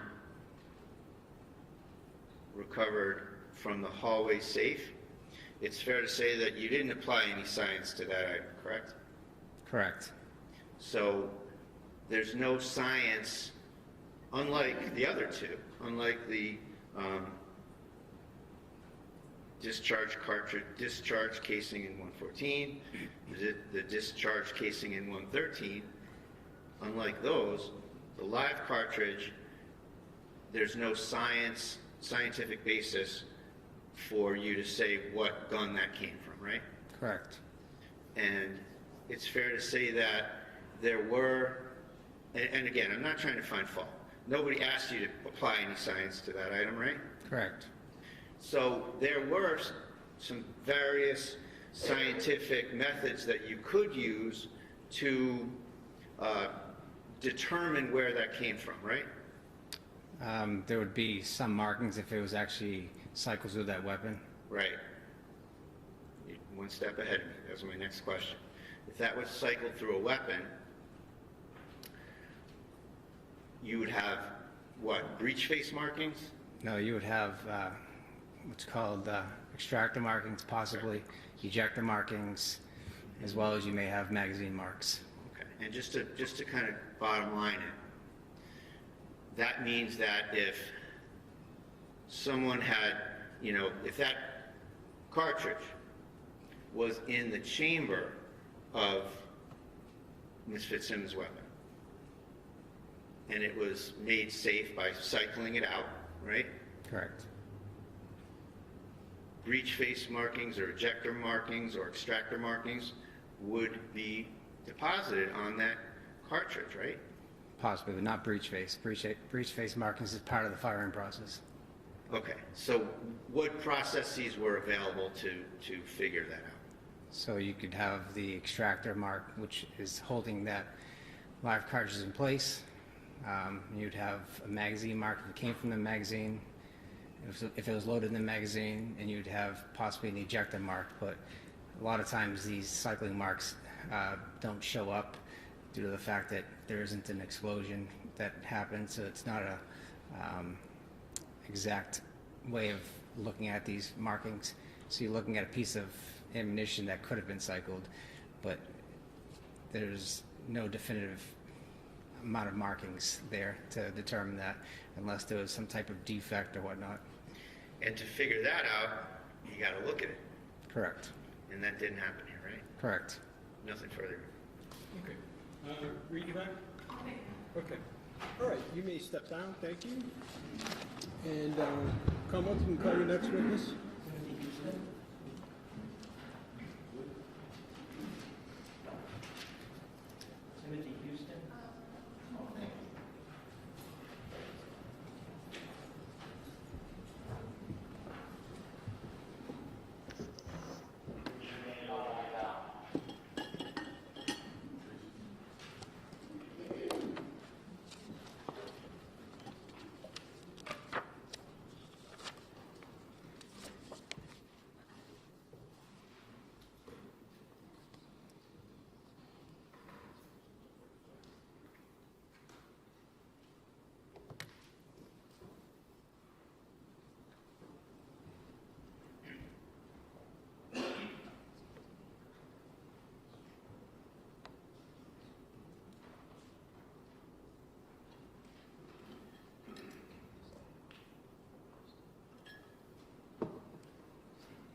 You solemnly swear that the testimony you're about to give in this cause now at hearing shall be the truth, the whole truth, and nothing but the truth, so help you God. Watch your step right there. If you could try to speak up nice and loud, right directly into this microphone so the judge can hear you. Yeah. Good afternoon. Good afternoon. Sir, in a loud, clear voice, can you please introduce yourself? Spell your first name and your last name. Officer Timothy Houston, Timothyhouston. And, sir, what do you do for a living? Patrol officer with North Andover Police Department. How long have you been doing that? A little over 5 years. Just gonna ask you to keep your voice up, okay? Okay. Thank you. Sir, where'd you grow up? I grew up in North Andover Okay, did you go through the North Andover school system? up until high school. And where'd you go? I went to Central Catholic. After Central Catholic, what did you do? I went to Norwich University and got a bachelor's in criminal justice. Okay. After you graduated there, what did you do? I went to the Army. I was in the Army for 4.5 years, reached the rank of sergeant, and then came home, joined the North Andover Police Department. Okay. And so when was that you joined the PD? I started the academy in November 2020. And your rank now, you're a patrol officer? Patrol officer. Okay. Can you tell us a little bit about your duties as a patrol officer? I worked a 4 to 12 shift. I started on midnights. I've been on 4 to 12. I think it's my 3rd year. It's basically if you're not answering calls, you're on the road, watching traffic, things of that nature. I'm going to jump back for a second and just talk about your military service. You were in the Army, you said? That's correct. Okay, and what did you do there? I was a cavalry scout. Okay. And what did that entail? I mean, I had different positions. The job itself, you mainly focus on reconnaissance. While I was there, I started as a dismount. Then I moved up to a gunner, and then I was a dismount team leader, and then I was a gunner for the lieutenants in the platoon. That's pretty much it. Where were you stationed? I was at Fort Lewis, Washington. Now we're going to jump back to the PD, okay? Do you know a person by the name of Kelsey Fitzsimmons? I do. How do you know her? We worked together briefly. I mean, she was in the academy. I can't remember how long she was out of the academy, but she was FTOing for a while, and she was FTOing on my shift. And then she finished FTO, and she worked on our shift for a brief period of time. Okay. FTO, what do you mean by that? So she was under a field training officer. So she was riding around with somebody while she got used to the job, learned. Did she ever ride around with you? No, she did not. Okay. Did you know her socially at all? Yeah. I was invited to her wedding. We kept in touch when she went on leave. Tried to keep her in the loop. Spoke with her, kind of, trying to get everybody together before her wedding. Her wedding was a decent amount of time away, and while she was out of work, we obviously didn't see her as much. So we had been working on planning something with, some of the guys from work, people bringing their spouses, their dogs, and trying to figure out something, but it never happened. Okay. Did you know her fiance? I met him at the engagement party. Other than that, I'd see him, on calls if we had the FD, but I don't know him that well. Okay. So I'm going to turn your attention to June 30th of last year. We were working that day? Yes. Okay. And at some point, did you get touched by Lieutenant Daly? Yes. Okay. And what was the nature of that communication? He called me and said, Justin filed an RO against Kelsey. He wanted me and Officer Noonan to go to the house and serve the RO, which required Justin picking up their baby and confiscating our firearms. Okay. How did he get in touch with you? Do you remember? By cell phone. Okay. Did he ask you to do anything in particular about Officer Noonan? Initially, he told me to drive past Kelsey's house and see if she was home. Okay. Did you do that? I did. And you knew where she lived? Yes. Did she park in a particular place usually? So normally, yes, she would park in front of her house if she was home. I found her car 50 to 100 yards down the road, kind of in the school lot, kind of tucked away. Okay. Did you relay that information to Lieutenant Daly at that point? I did. Okay. And at the point that you saw her car, had you already talked to Officer Noonan? After I called Lieutenant Daly and told him about her car being out of, and it parked in a strange way, I called Officer Noonan. Okay. And what did you tell him? I said, hey, what's going on? He hadn't talked to Lieutenant Daly yet, so he had no idea what was going on. So I told him to meet me in the parking lot, and I'd go over it with him. Okay. And did he do that? He did.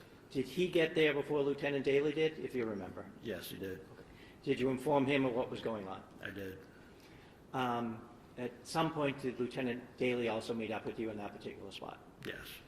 Okay. Did you talk about a plan as to how you were going to handle serving the order? My only memory is what I updated Officer Noonan with, just the circumstances of why we're going there and concerns that we had, but I don't remember what the exact plan was. I think it was assumed that Lieutenant Daly would do most of the talking. Okay. And you said your concerns. What were your concerns? We were aware that she had been sectioned before, so, obviously it's a tough position for her, finding out, there's an order in place, we're taking her firearms, we had to take the baby, give them to Justin, so we thought with her past being sectioned, she might not take that news very well, and, we weren't sure what was going to happen. Okay. Had you served restraining orders yourself before? Yes. Okay. Now, at some point, did you go over to 125 Phillips Brook Road? Yes, we did. And the three of you? Yes. Did you go in together? Yes. All right. Can you tell us what happened as you approached the house? And take us from there. So we parked off to the side of the house, out of view of the house itself. We walked around, knocked on the front door, or the side porch door, whatever. Had you ever been in that home before? I don't think I'd ever been in the home, no. When you knocked or rang, I'm sorry, I forget what you said. I don't remember. Okay, did someone answer? Yes, Kelsey answered. Okay, did she have the baby with her? She did. Okay, so what happened then? She wasn't sure why we were there. Lieutenant Daly kind of had the paperwork in his hand. She invited us in, and Lieutenant Daly just started explaining why we were there and what was going on. Okay. Where in the house did you go? So we went into the living room. Okay. Did you remain standing? Was she seated? What happened with the baby? Can you describe what happened there? So Lieutenant Daly asked her to take a seat on one of the couches. Had her put the baby in like a rocker on the floor, and I stood kind of away from them by another couch. Okay. Could you hear what they were saying? Yeah, I couldn't remember exactly what was said, but What was the gist? Justin filed this order. She was shocked by it. Lieutenant Daly was doing his best to, mediate and tell her, this is what has to happen now, but you're going to have your day in court. Like nothing's, we're going to figure this out. Okay. Did you look around the living room at all? Yes, I did. Okay. And did you notice something? Yes. So on the couch I was near, there was clothes everywhere, and I could see a handgun case sticking out. And before that, Lieutenant Daly had asked Kelsey where her firearms were, and she said they're in the basement. And while they were having that discussion, I saw the handgun case, picked it up, opened it, it was empty, and Kelsey reassured me that they were in the basement. Okay. So that was the second time she said they were in the basement? Yes. How soon after you got in there was that question asked about where the guns were, if you remember? It was almost immediately.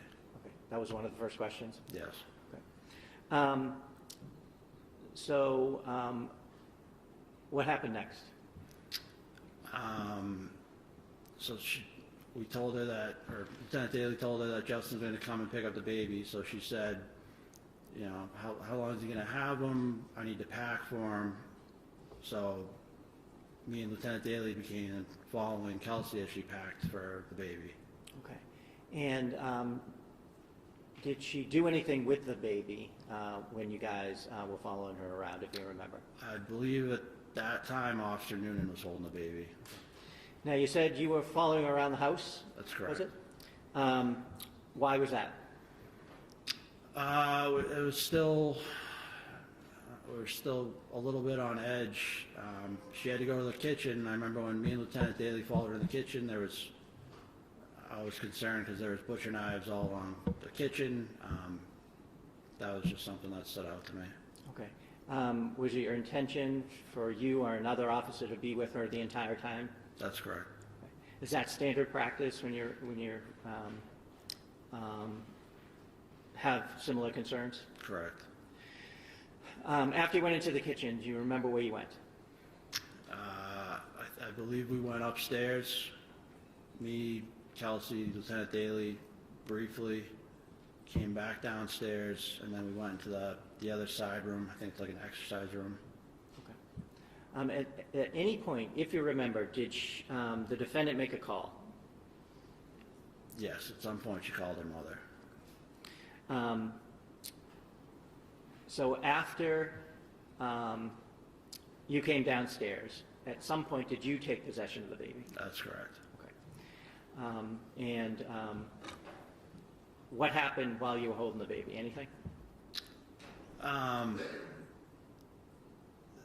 Yeah, so I took the baby from Officer Noonan, which Kelsey asked me to do, which I did. Kelsey told me, why don't you take him for a walk? He likes to look at the cars. I told her, I said I'd take the baby, but I wasn't going to leave. So I took the baby out on the porch, and the baby was crying, so I was doing my best with the baby. And at that point, her mom showed up. Through that same door you guys had come in? Correct. Okay. And so what did you do when she came?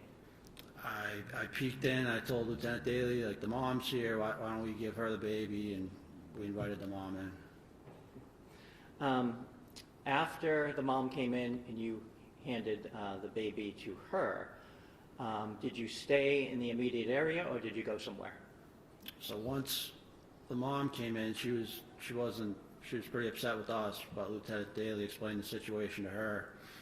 So at that point, me and Officer Noonan followed Kelsey upstairs so she could pack more things. Describe upstairs, if you would. There's a landing. It's a T hallway. Hold on a second. Yeah.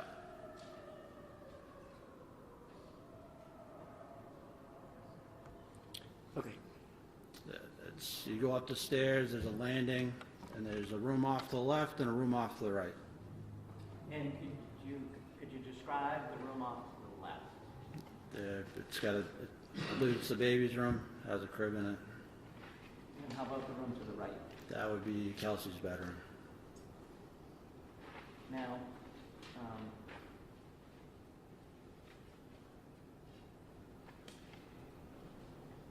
you said you followed her up there. Did she go in any one particular room? She moved between both the rooms. Okay. While you were up there? Correct. And what was she doing? She was packing. At some point, she mentioned that Justin doesn't have a car seat, so she handed me a car seat. I was holding it and started putting more and more stuff in there, and at some point I put it down. Why'd you put it down? I didn't want to have my hands tied up. Okay. And did that continue for some bit? Briefly, at some point, she heard a female's voice downstairs, and she made a comment to me. She said, "Who's downstairs, my baby?" I said, "I believe it's your mom. I mean, we were just there." And she said, "That's not my mom's voice." And I got the sense that she wanted me to go downstairs and check, but I just kind of dismissed it at the time. Okay. And so you stayed up there? I stayed up Do you there. remember which room that was in when you were having that conversation? That was right at the landing. So she had moved, I think she had moved back to her bedroom, and as she was coming across, she had mentioned it. And at some point up there, I'd found another handgun case. Okay. And where was that? I honestly couldn't tell you which room it was in. Okay. And did you look into it? I opened it, and she saw me open it, and she said, "I already told you they're in the basement." Was there anything in it?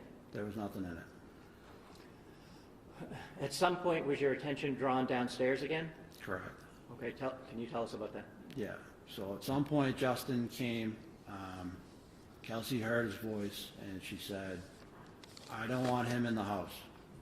And at that point, I thought the only thing that was going to escalate the situation is them two in the house together at the same point. So I wanted to help Kelsey out, so I told her I'd go tell Justin to leave. Okay. Where were you when this conversation happened? Between me and Kelsey, we were still upstairs. Okay. And was Officer Noonan also with you? Yeah. So did you go downstairs? I did. Okay. Officer Noonan stay up with Kelsey? Correct. Where is she at this point, if you remember? She was either in her room or at the landing, but I couldn't be certain. But when we had that conversation, we were at the landing. And Okay. You went downstairs? Correct. And what did you do when you went downstairs? So when I went downstairs, I only saw Lieutenant Daly, the mom, and I told him, Kelsey doesn't want Justin in the house. And he said, "All right, Justin's," I don't know if he said he's in the basement or he's coming up from the basement. He said, "Just go to the basement and tell him just to wait outside." Okay. So where'd you go? I walked past Lieutenant Daly and Kelsey's mom through the kitchen where the basement, the top of the stairs is, and I opened that door. Could you see down? So the lights are off. I flicked the light to turn the lights on. The lights didn't turn on. So could you hear anything downstairs? I couldn't hear anything, and I remember after I flicked the lights on, they didn't go on, and I'm looking at a pitch black basement. I thought there was a chance I misheard Lieutenant Daly, and I just kind of stood there. I was like, I really don't want to walk down there if he's not down there, but I don't know how I was just kind of having like a moment where I wasn't sure whether or not to check with Lieutenant Daly. Okay. Did something happen at that point? Yeah, so at that point, I heard Officer Noonan yell, "Kelsey," and then I heard 2 gunshots. What did you do? I ran back the way I came. At that point, it was only Kelsey's mom. She was still in the living room. Lieutenant Daly was gone. He'd already gone upstairs, and I started making my way upstairs. Okay. When you were making your way upstairs, could you see anybody at the top of the landing? I could see Officer Noonan. And what happened as you went up? So, I mean, I knew it was gunshots. I came over the air and I said, "Start medics." I don't know if that got caught or someone else was calling at the same time, but I had my pistol out and I was going up the stairs. I saw Noonan and I said, like, "Do you get up there? What was that?" And I can't remember exactly what he said at that point. Can you give us the gist of what he said? At that point, he said, yeah, he looked like he was still in shock. He said, yeah. So I kept moving up towards him, and as I got closer to him, I was like, "What just happened?" He said, "She pulled a gun on me." And we talked about it later, but at that point, that's what he said. That's fine right there, actually. Okay. Just didn't want anything further. Okay. Thank you. Do you remember the exact words he used? So the exact words he used would be after the FD and we had gone into the other room and spoken. But at that exact moment, I don't even. What's the basis? So I'm not. I guess that it's a vague question because I don't know what he's referring to in terms of what conversation, how long is it after the incident, what's the demeanor, what's the purpose of it being offered for. There's a lot to unpack here. All right, well, what the answer was didn't include hearsay. It just was that I think it was something to the effect that later on they went in the kitchen, but maybe he and Noonan and had a discussion, something to that effect, but the objection is overruled. So the fact of the discussion, I don't object to, but just any further, I'm trying to stop it from coming out. Okay. Thank you. Would the exact words that he used when you first ran up the stairs, would it help you to remember if you looked at a report?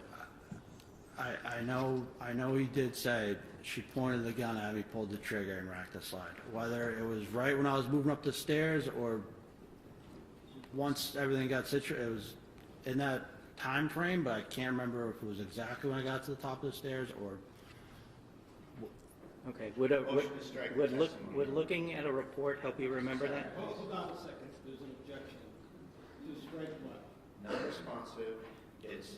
I don't know what conversation he's talking about. It's hearsay and it's frankly news to the defense. Okay. So first things first. On the hearsay issue, Mr. Gubitosi. I'm trying to establish that it happened seconds after the event. So for the truth of the matter or state of mind? Both. Okay. And so to the extent that you're seeking to offer for the truth of the matter, it's hearsay. And I think, didn't we already litigate the spontaneous utterance? No, that was a different time frame. That was a different, all right. So are you arguing that this should be admitted as a spontaneous utterance? Yes. Okay. And then the rest of your objections that is within there, let's just take them a step at a time. Let's get through the spontaneous utterance. So, Mr. Bradle, what do you say on the spontaneous utterance? So I think there's certainly a lack of foundation, Judge, where there's been two different overlapping statements that are referenced here. I don't know where they're going back to here. It needs to be clarified foundationally what happened before the statement, how long after the shots it was, what were the circumstances of that particular first statement they want to try to use. So That's what I asked for. I agree with Mr. Brado that it's the foundation right now, and it's not the witnesses, it's no one's fault. The foundation right now, to me, is confusing because he's having trouble remembering which conversation. And I do understand that. That's why I'm looking to approach with the report, Okay. to refresh his memory, yes. All right, well, why don't you do that, and we'll take it a step at a time. Just gonna ask you to look at the timing. Just so you know, for right now, I'm not going to strike the testimony because it can come in for state of mind. The issue is whether it comes in for the truth. Thank you.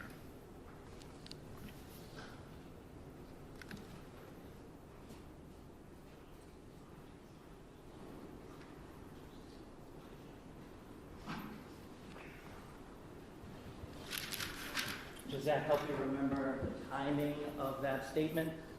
Yeah, that's correct. Okay, when did that statement happen? So that statement happened when I got to the top of the stairs. Okay. I don't know what statement it is because he's Sure, I'll ask him. He's recited two different statements. Again, I'm not casting aspersions, but it was she pulled the gun on me or she pointed a gun, wrapped the trigger, etc. So if you can have them clarified. Sure. What statement did you hear when you ran up the stairs the first time? So she pointed the gun at me. I'm speaking from Officer Noonan's perspective. Pointed the gun. I can't hear you. She pointed the gun at Officer Noonan, pulled the trigger, and then racked the slide. All right, and there's an objection to that coming in for truth of the matter? I can just have one moment here. Sure, take your time.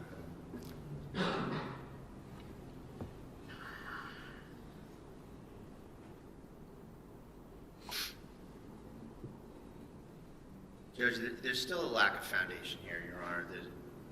Now he's saying something different than what he said 2 answers ago about what the statement was. So this is, in terms of any sort of a reliability preliminary finding of any of this, it's all over the place.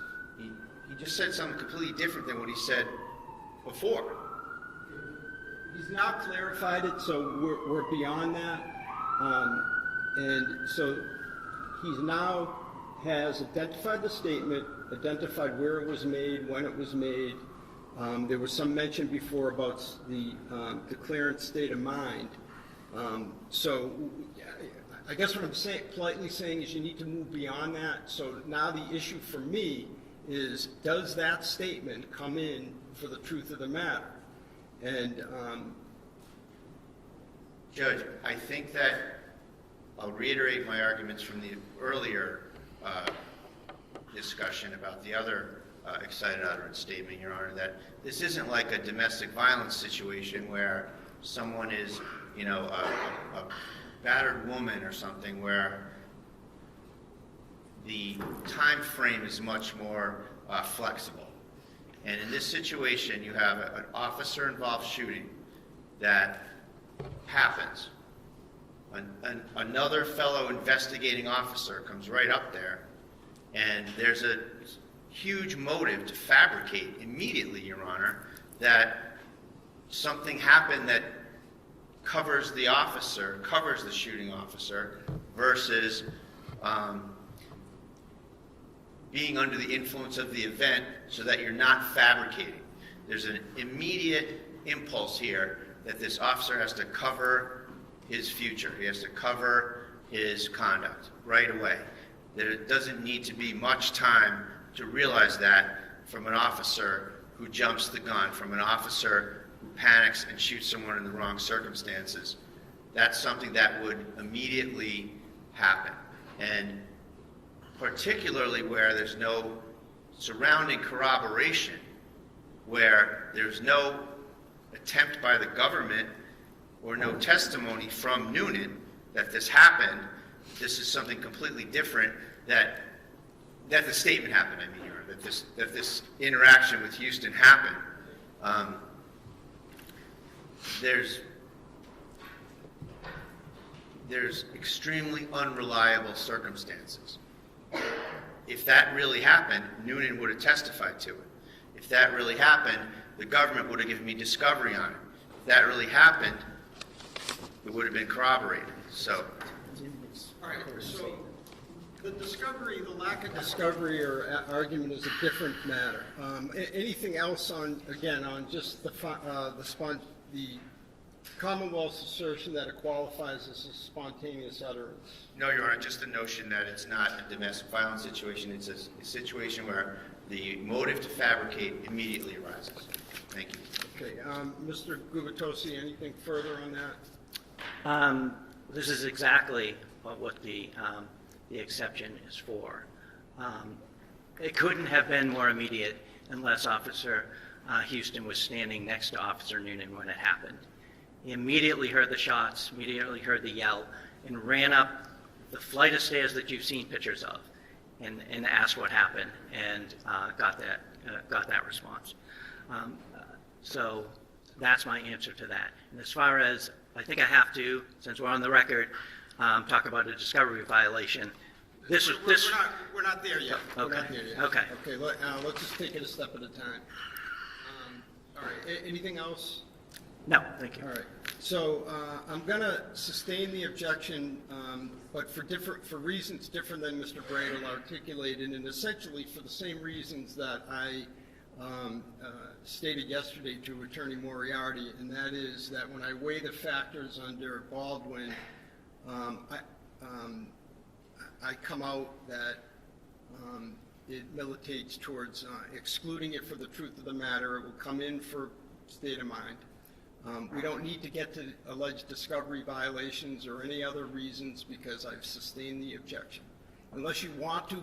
I'd just like to put on the record, it was part of his recorded interview that they've had since the beginning. Okay. So. All right. Now, sir, after you heard Officer Noonan tell you that she pulled out a pistol,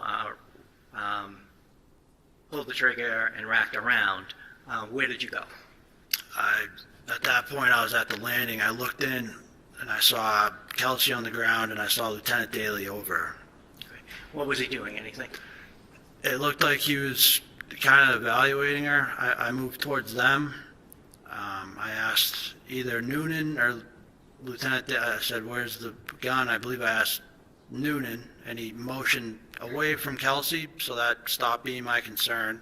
I moved close to Lieutenant Daly just to see what level of consciousness Kelsey was. I could see she was breathing, she was alert. So I told Lieutenant Daly I was going to go get a med bag. Was she saying anything? She kept saying, "I'm sorry, I'm sorry, I'm sorry." And so, where did you go? I ran down to get the medical bag out of my cruiser. Okay. Did you get it? I did. Did you come back? I did. And what did you do when you came back? I threw the medical bag on the bed, and I started taking stuff out. I took out the AED, I took out gauze, wraps, stuff like that, handed it to Lieutenant Daly. Okay. Excuse me one moment. Sure.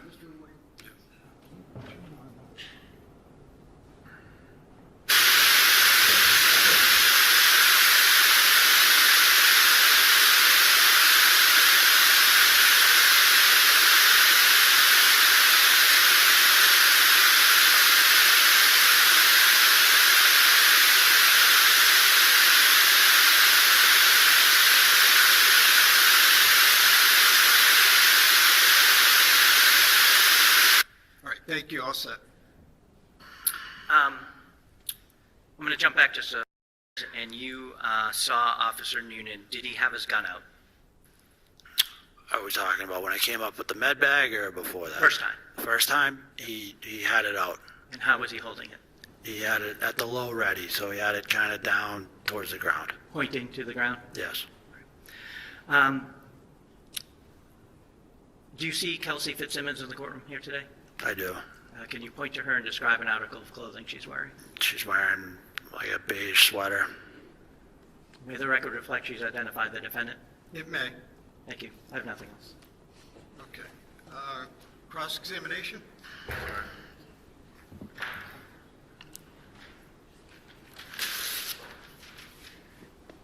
Good afternoon, sir. Good afternoon.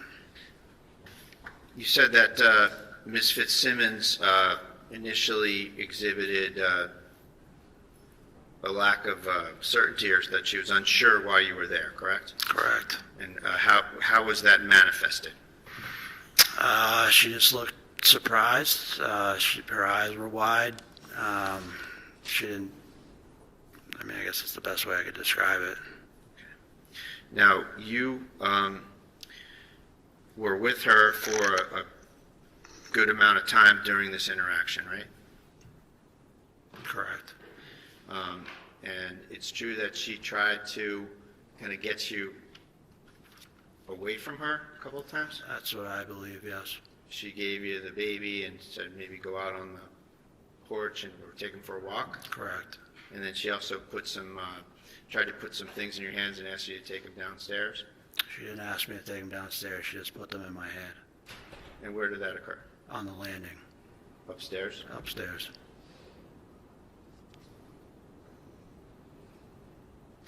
And you said that you heard Officer Noonan yell, "Kelsey"?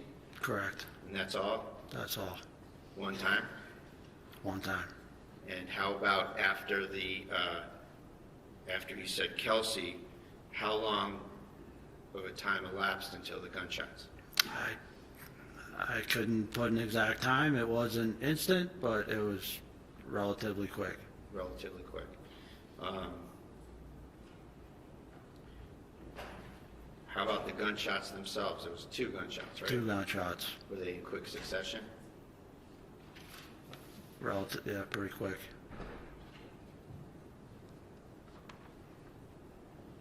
And you said that Ms. Fitzsimmons said, "I'm sorry, I'm sorry." Correct. Did she say, "I'm sorry, I tried to kill myself"? She did not say that. Okay, just "I'm sorry"? I'm sorry. 3 times. Now, was there a plan before this to section Kelsey? No. You mentioned that you had known that she was sectioned before, right? Correct. And that was several months prior, wasn't it? I don't know exactly when it was. Okay, so it's fair to say that you don't really have any grasp of the details of that incident, do you? I do not. And you don't know whether it had anything to do with the police or not, do you? I know there was police there, but I don't know the circumstances of what happened. Okay, so you don't know how long it was? No. And you don't even know whether she was in fact accepted as a Section 12 commitment, do you? No idea. And so, do you know the difference between having forms filled out to be looked at under Section 12 versus being accepted and committed under Section 12? Yeah, so I didn't want to, like I said, I was invited to her wedding. I was friends with Kelsey. No, that's not my question. Okay. I asked you some stuff about Section 12. I know if you get sectioned, you're going to be there for probably 72 hours, and you can't leave. And do you have any idea whether that happened in March? I have no idea. So it's fair to say that other than kind of the notion floating around in your department that she was sectioned, you really have no information whatsoever about it, isn't that right? No, I didn't want to know.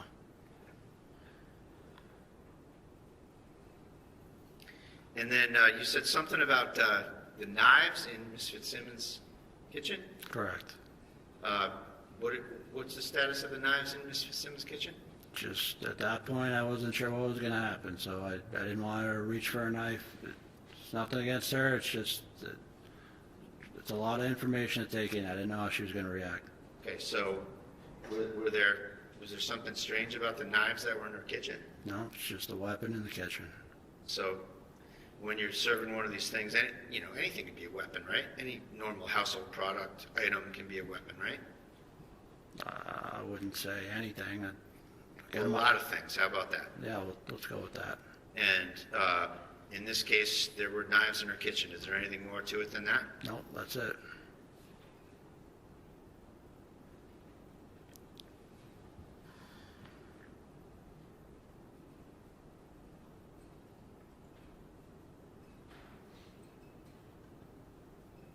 One moment, please, Your Honor. Yes.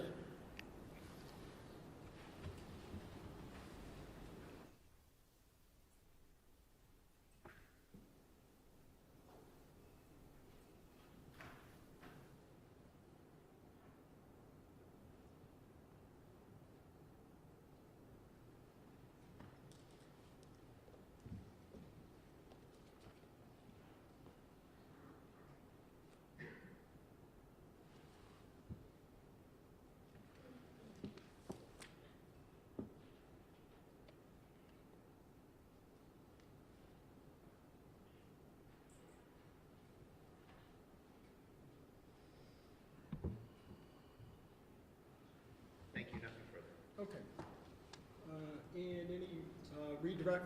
Yeah, just briefly. A Okay. lot of things could be weapons, correct? Correct. So that's why you don't leave someone alone, right? Correct. That's why you keep eyes on them the whole time. Correct. That's why you use a term in their pocket while they're walking around, correct? Correct. Thank you. Any recross? Nothing further. Okay, all right, you may step down. And Commonwealth, you can call your next witness.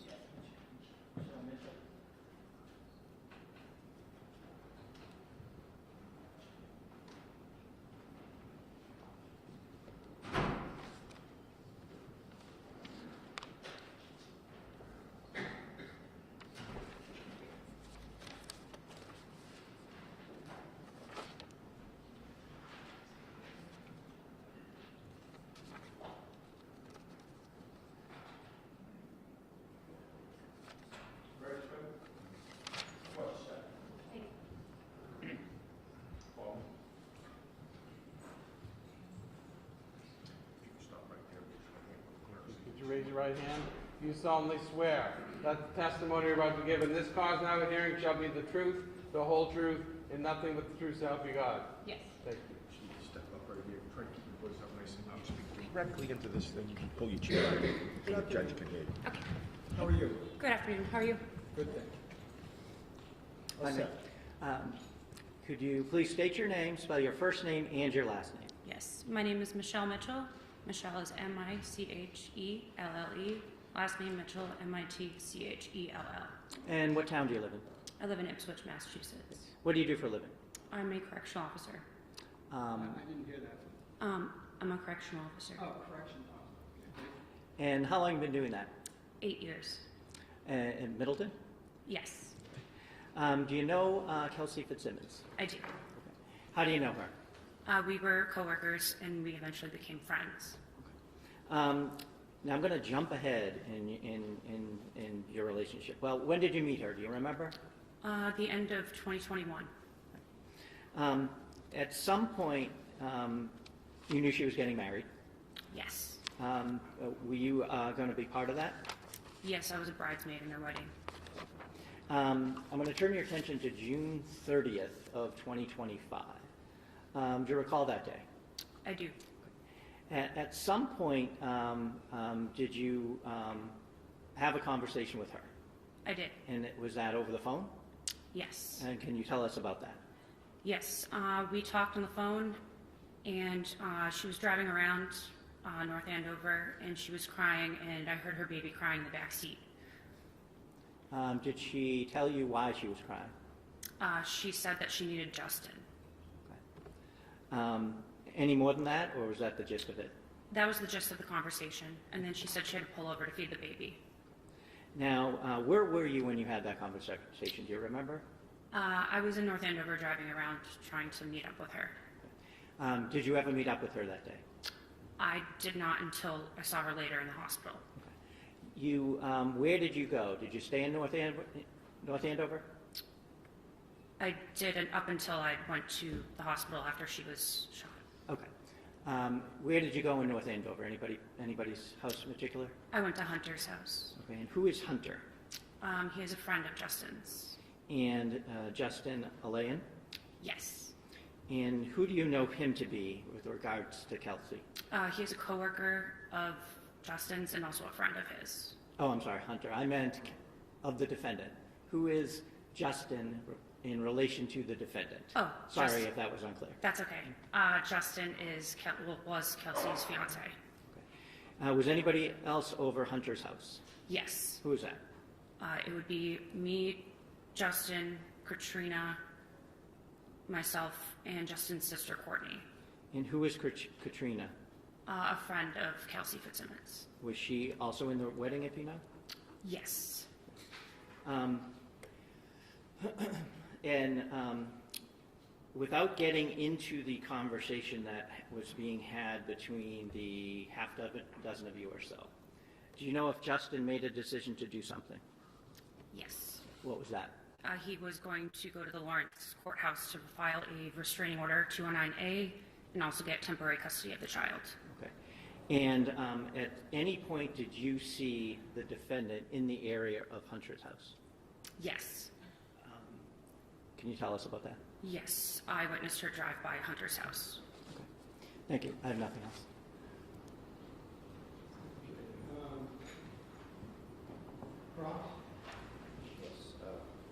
Good afternoon, Ms. Mitchell.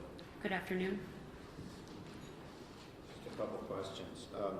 You said that you spoke with Kelsey on 6/30/25, That is correct. and she told you that she was driving around. She said that she was meeting Justin, right?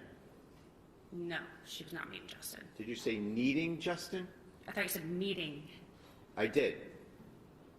Wasn't she going to meet Justin? That was what I understood from Justin, but she didn't tell me that on the phone. Okay, she said that she needed Justin?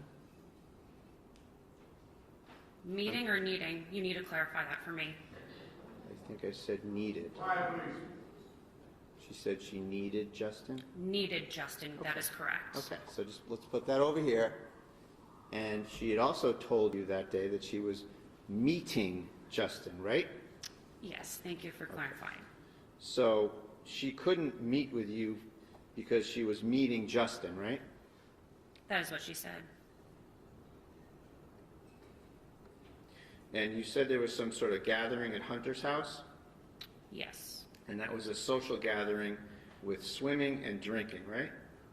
that is incorrect. Was there swimming? No, Mr. Bradle. Was there drinking? Also no. And it was you, Katrina, and Justin and his sister and Hunter, right? Correct. Now, you said that you saw her drive by the house, Yes, and so it's fair to say that she would have been able to recognize some or all of the vehicles, right? yes, And going by the house is a route that would take her to the North Andover Common, right?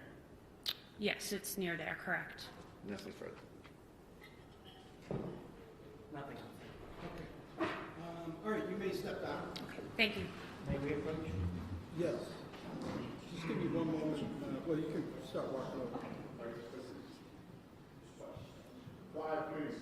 We are still on the record.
Just to continue in open court, Mr. Brado, we were discussing, why don't you give me an update on the potential for a view?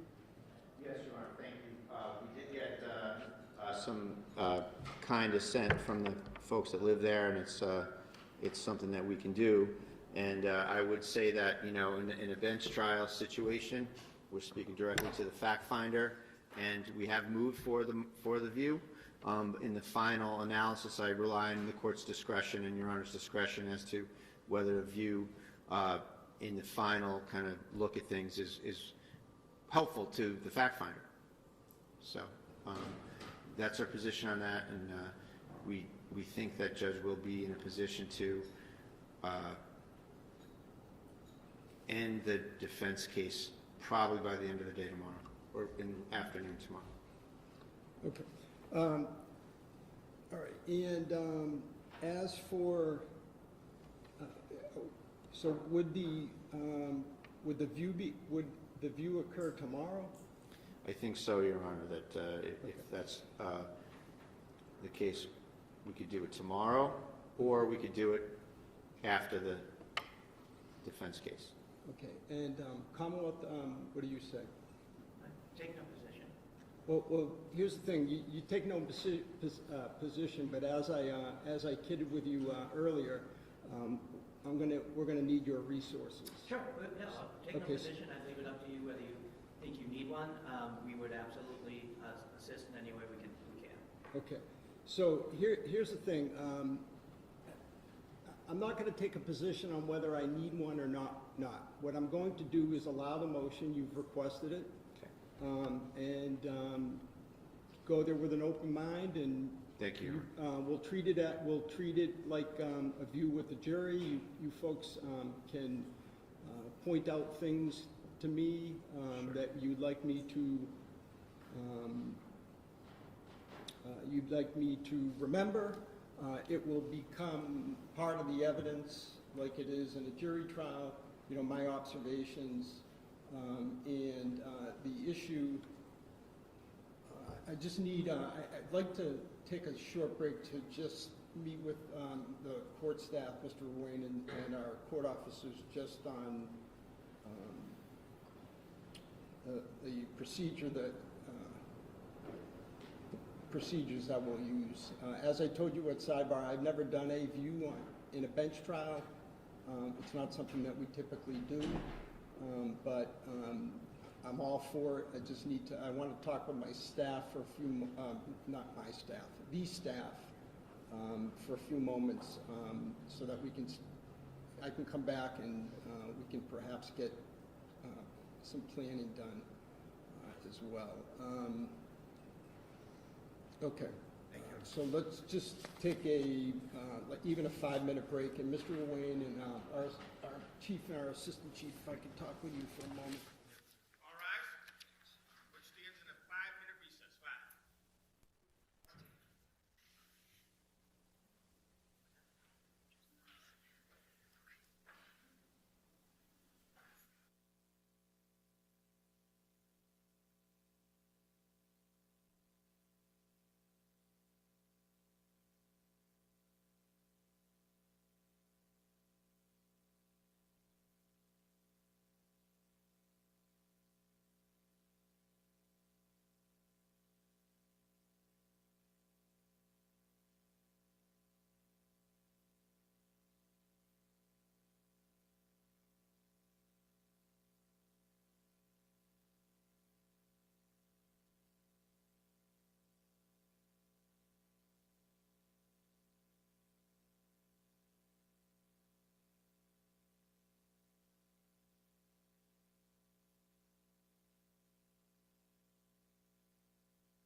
Okay, all right, so formally the motion for review is allowed, and I've met with our court officers and Mr. Wayne, so let me just specify who's going to be present.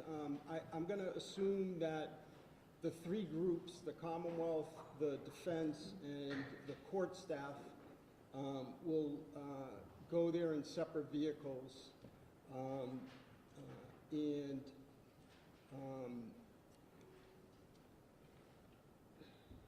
so we need to just work out a time, and also, frankly, we have to work out. So let me back up. As for who goes inside the house to do the view, I'm sorry, all the folks in the back row, but perhaps it can be the four of you folks that Ms. Fitzsimmons, counsel, the trial counsel that have been here, Attorney Coakley, Attorney Bradle, and your paralegal. And I'm sorry, he said your Mr. Bradle has told me your name 6 times, and I just keep forgetting. But I don't mean any disrespect to the other attorneys, but I can already tell from the photographs it's a small house, and then on the court side it will be myself, Mr. Ruane, our court monitor, if you'll be available, and some court officers. We'll take our own vehicle.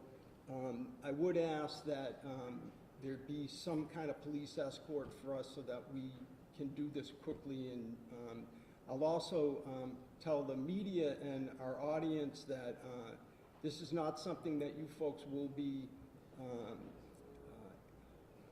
this is not going, you will not, no one else will be inside that house or really within some yardage or footage of the house. I need to figure out what that would be, other than the folks that I've mentioned. Defense counsel, Ms. Fitzsimmons, the court staff, and the prosecutors.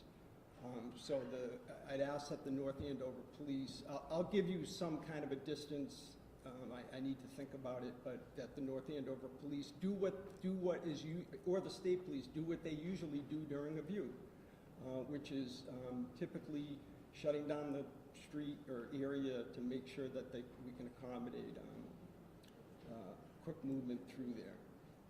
All right, so that's where we're at. So I would just ask you folks to just work out a time. Let our either chief court officer, assistant chief court officer, Mr. Ruane know what the time that you want to go, and then what we'll do is if we're in the middle of a witness's testimony, we'll just break, go on the view and come back. And again, the expectations at the view will be just like we do during a jury trial. The attorneys it will be on the record in the sense of it will be recorded. Is that not live, but recorded? What? It's a handout, right? So it won't be live, but it will be recorded, so there's a record of it. And the attorneys, like in a jury view, will just point out locations inside the home that you'd like me to, and even outside the home that you'd like me to make note of, all right? And we will go from there. Anything else? We spoke, we anticipate Thursday morning. Just to give you a heads up, we need a little time to... Oh, okay, all right, that makes sense. You anticipate Thursday morning. Okay, that's fine. Just let, okay, all right. And does that work for you folks? Okay, all right. Okay, that makes sense. So tomorrow, the Commonwealth may or may not have a witness. The defense, if the Commonwealth rests, I guess you could rest because it is the defense's motion for the view, so technically you could rest. If the Commonwealth rests in the morning, you'll be ready to proceed with your case? Yes, Your Honor, two or three witnesses. All right, excellent.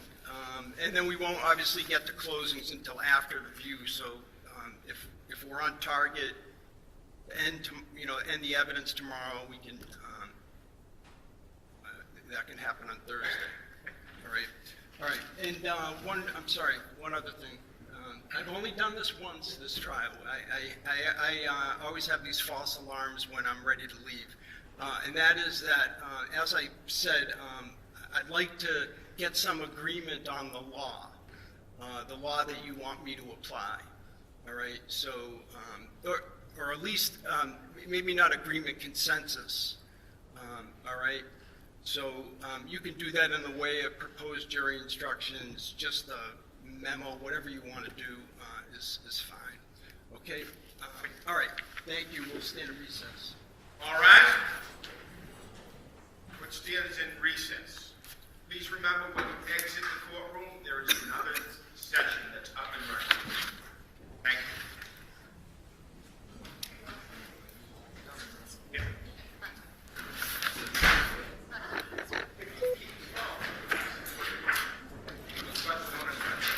Great defense view, Jay. You watch this. You know what? Over 3.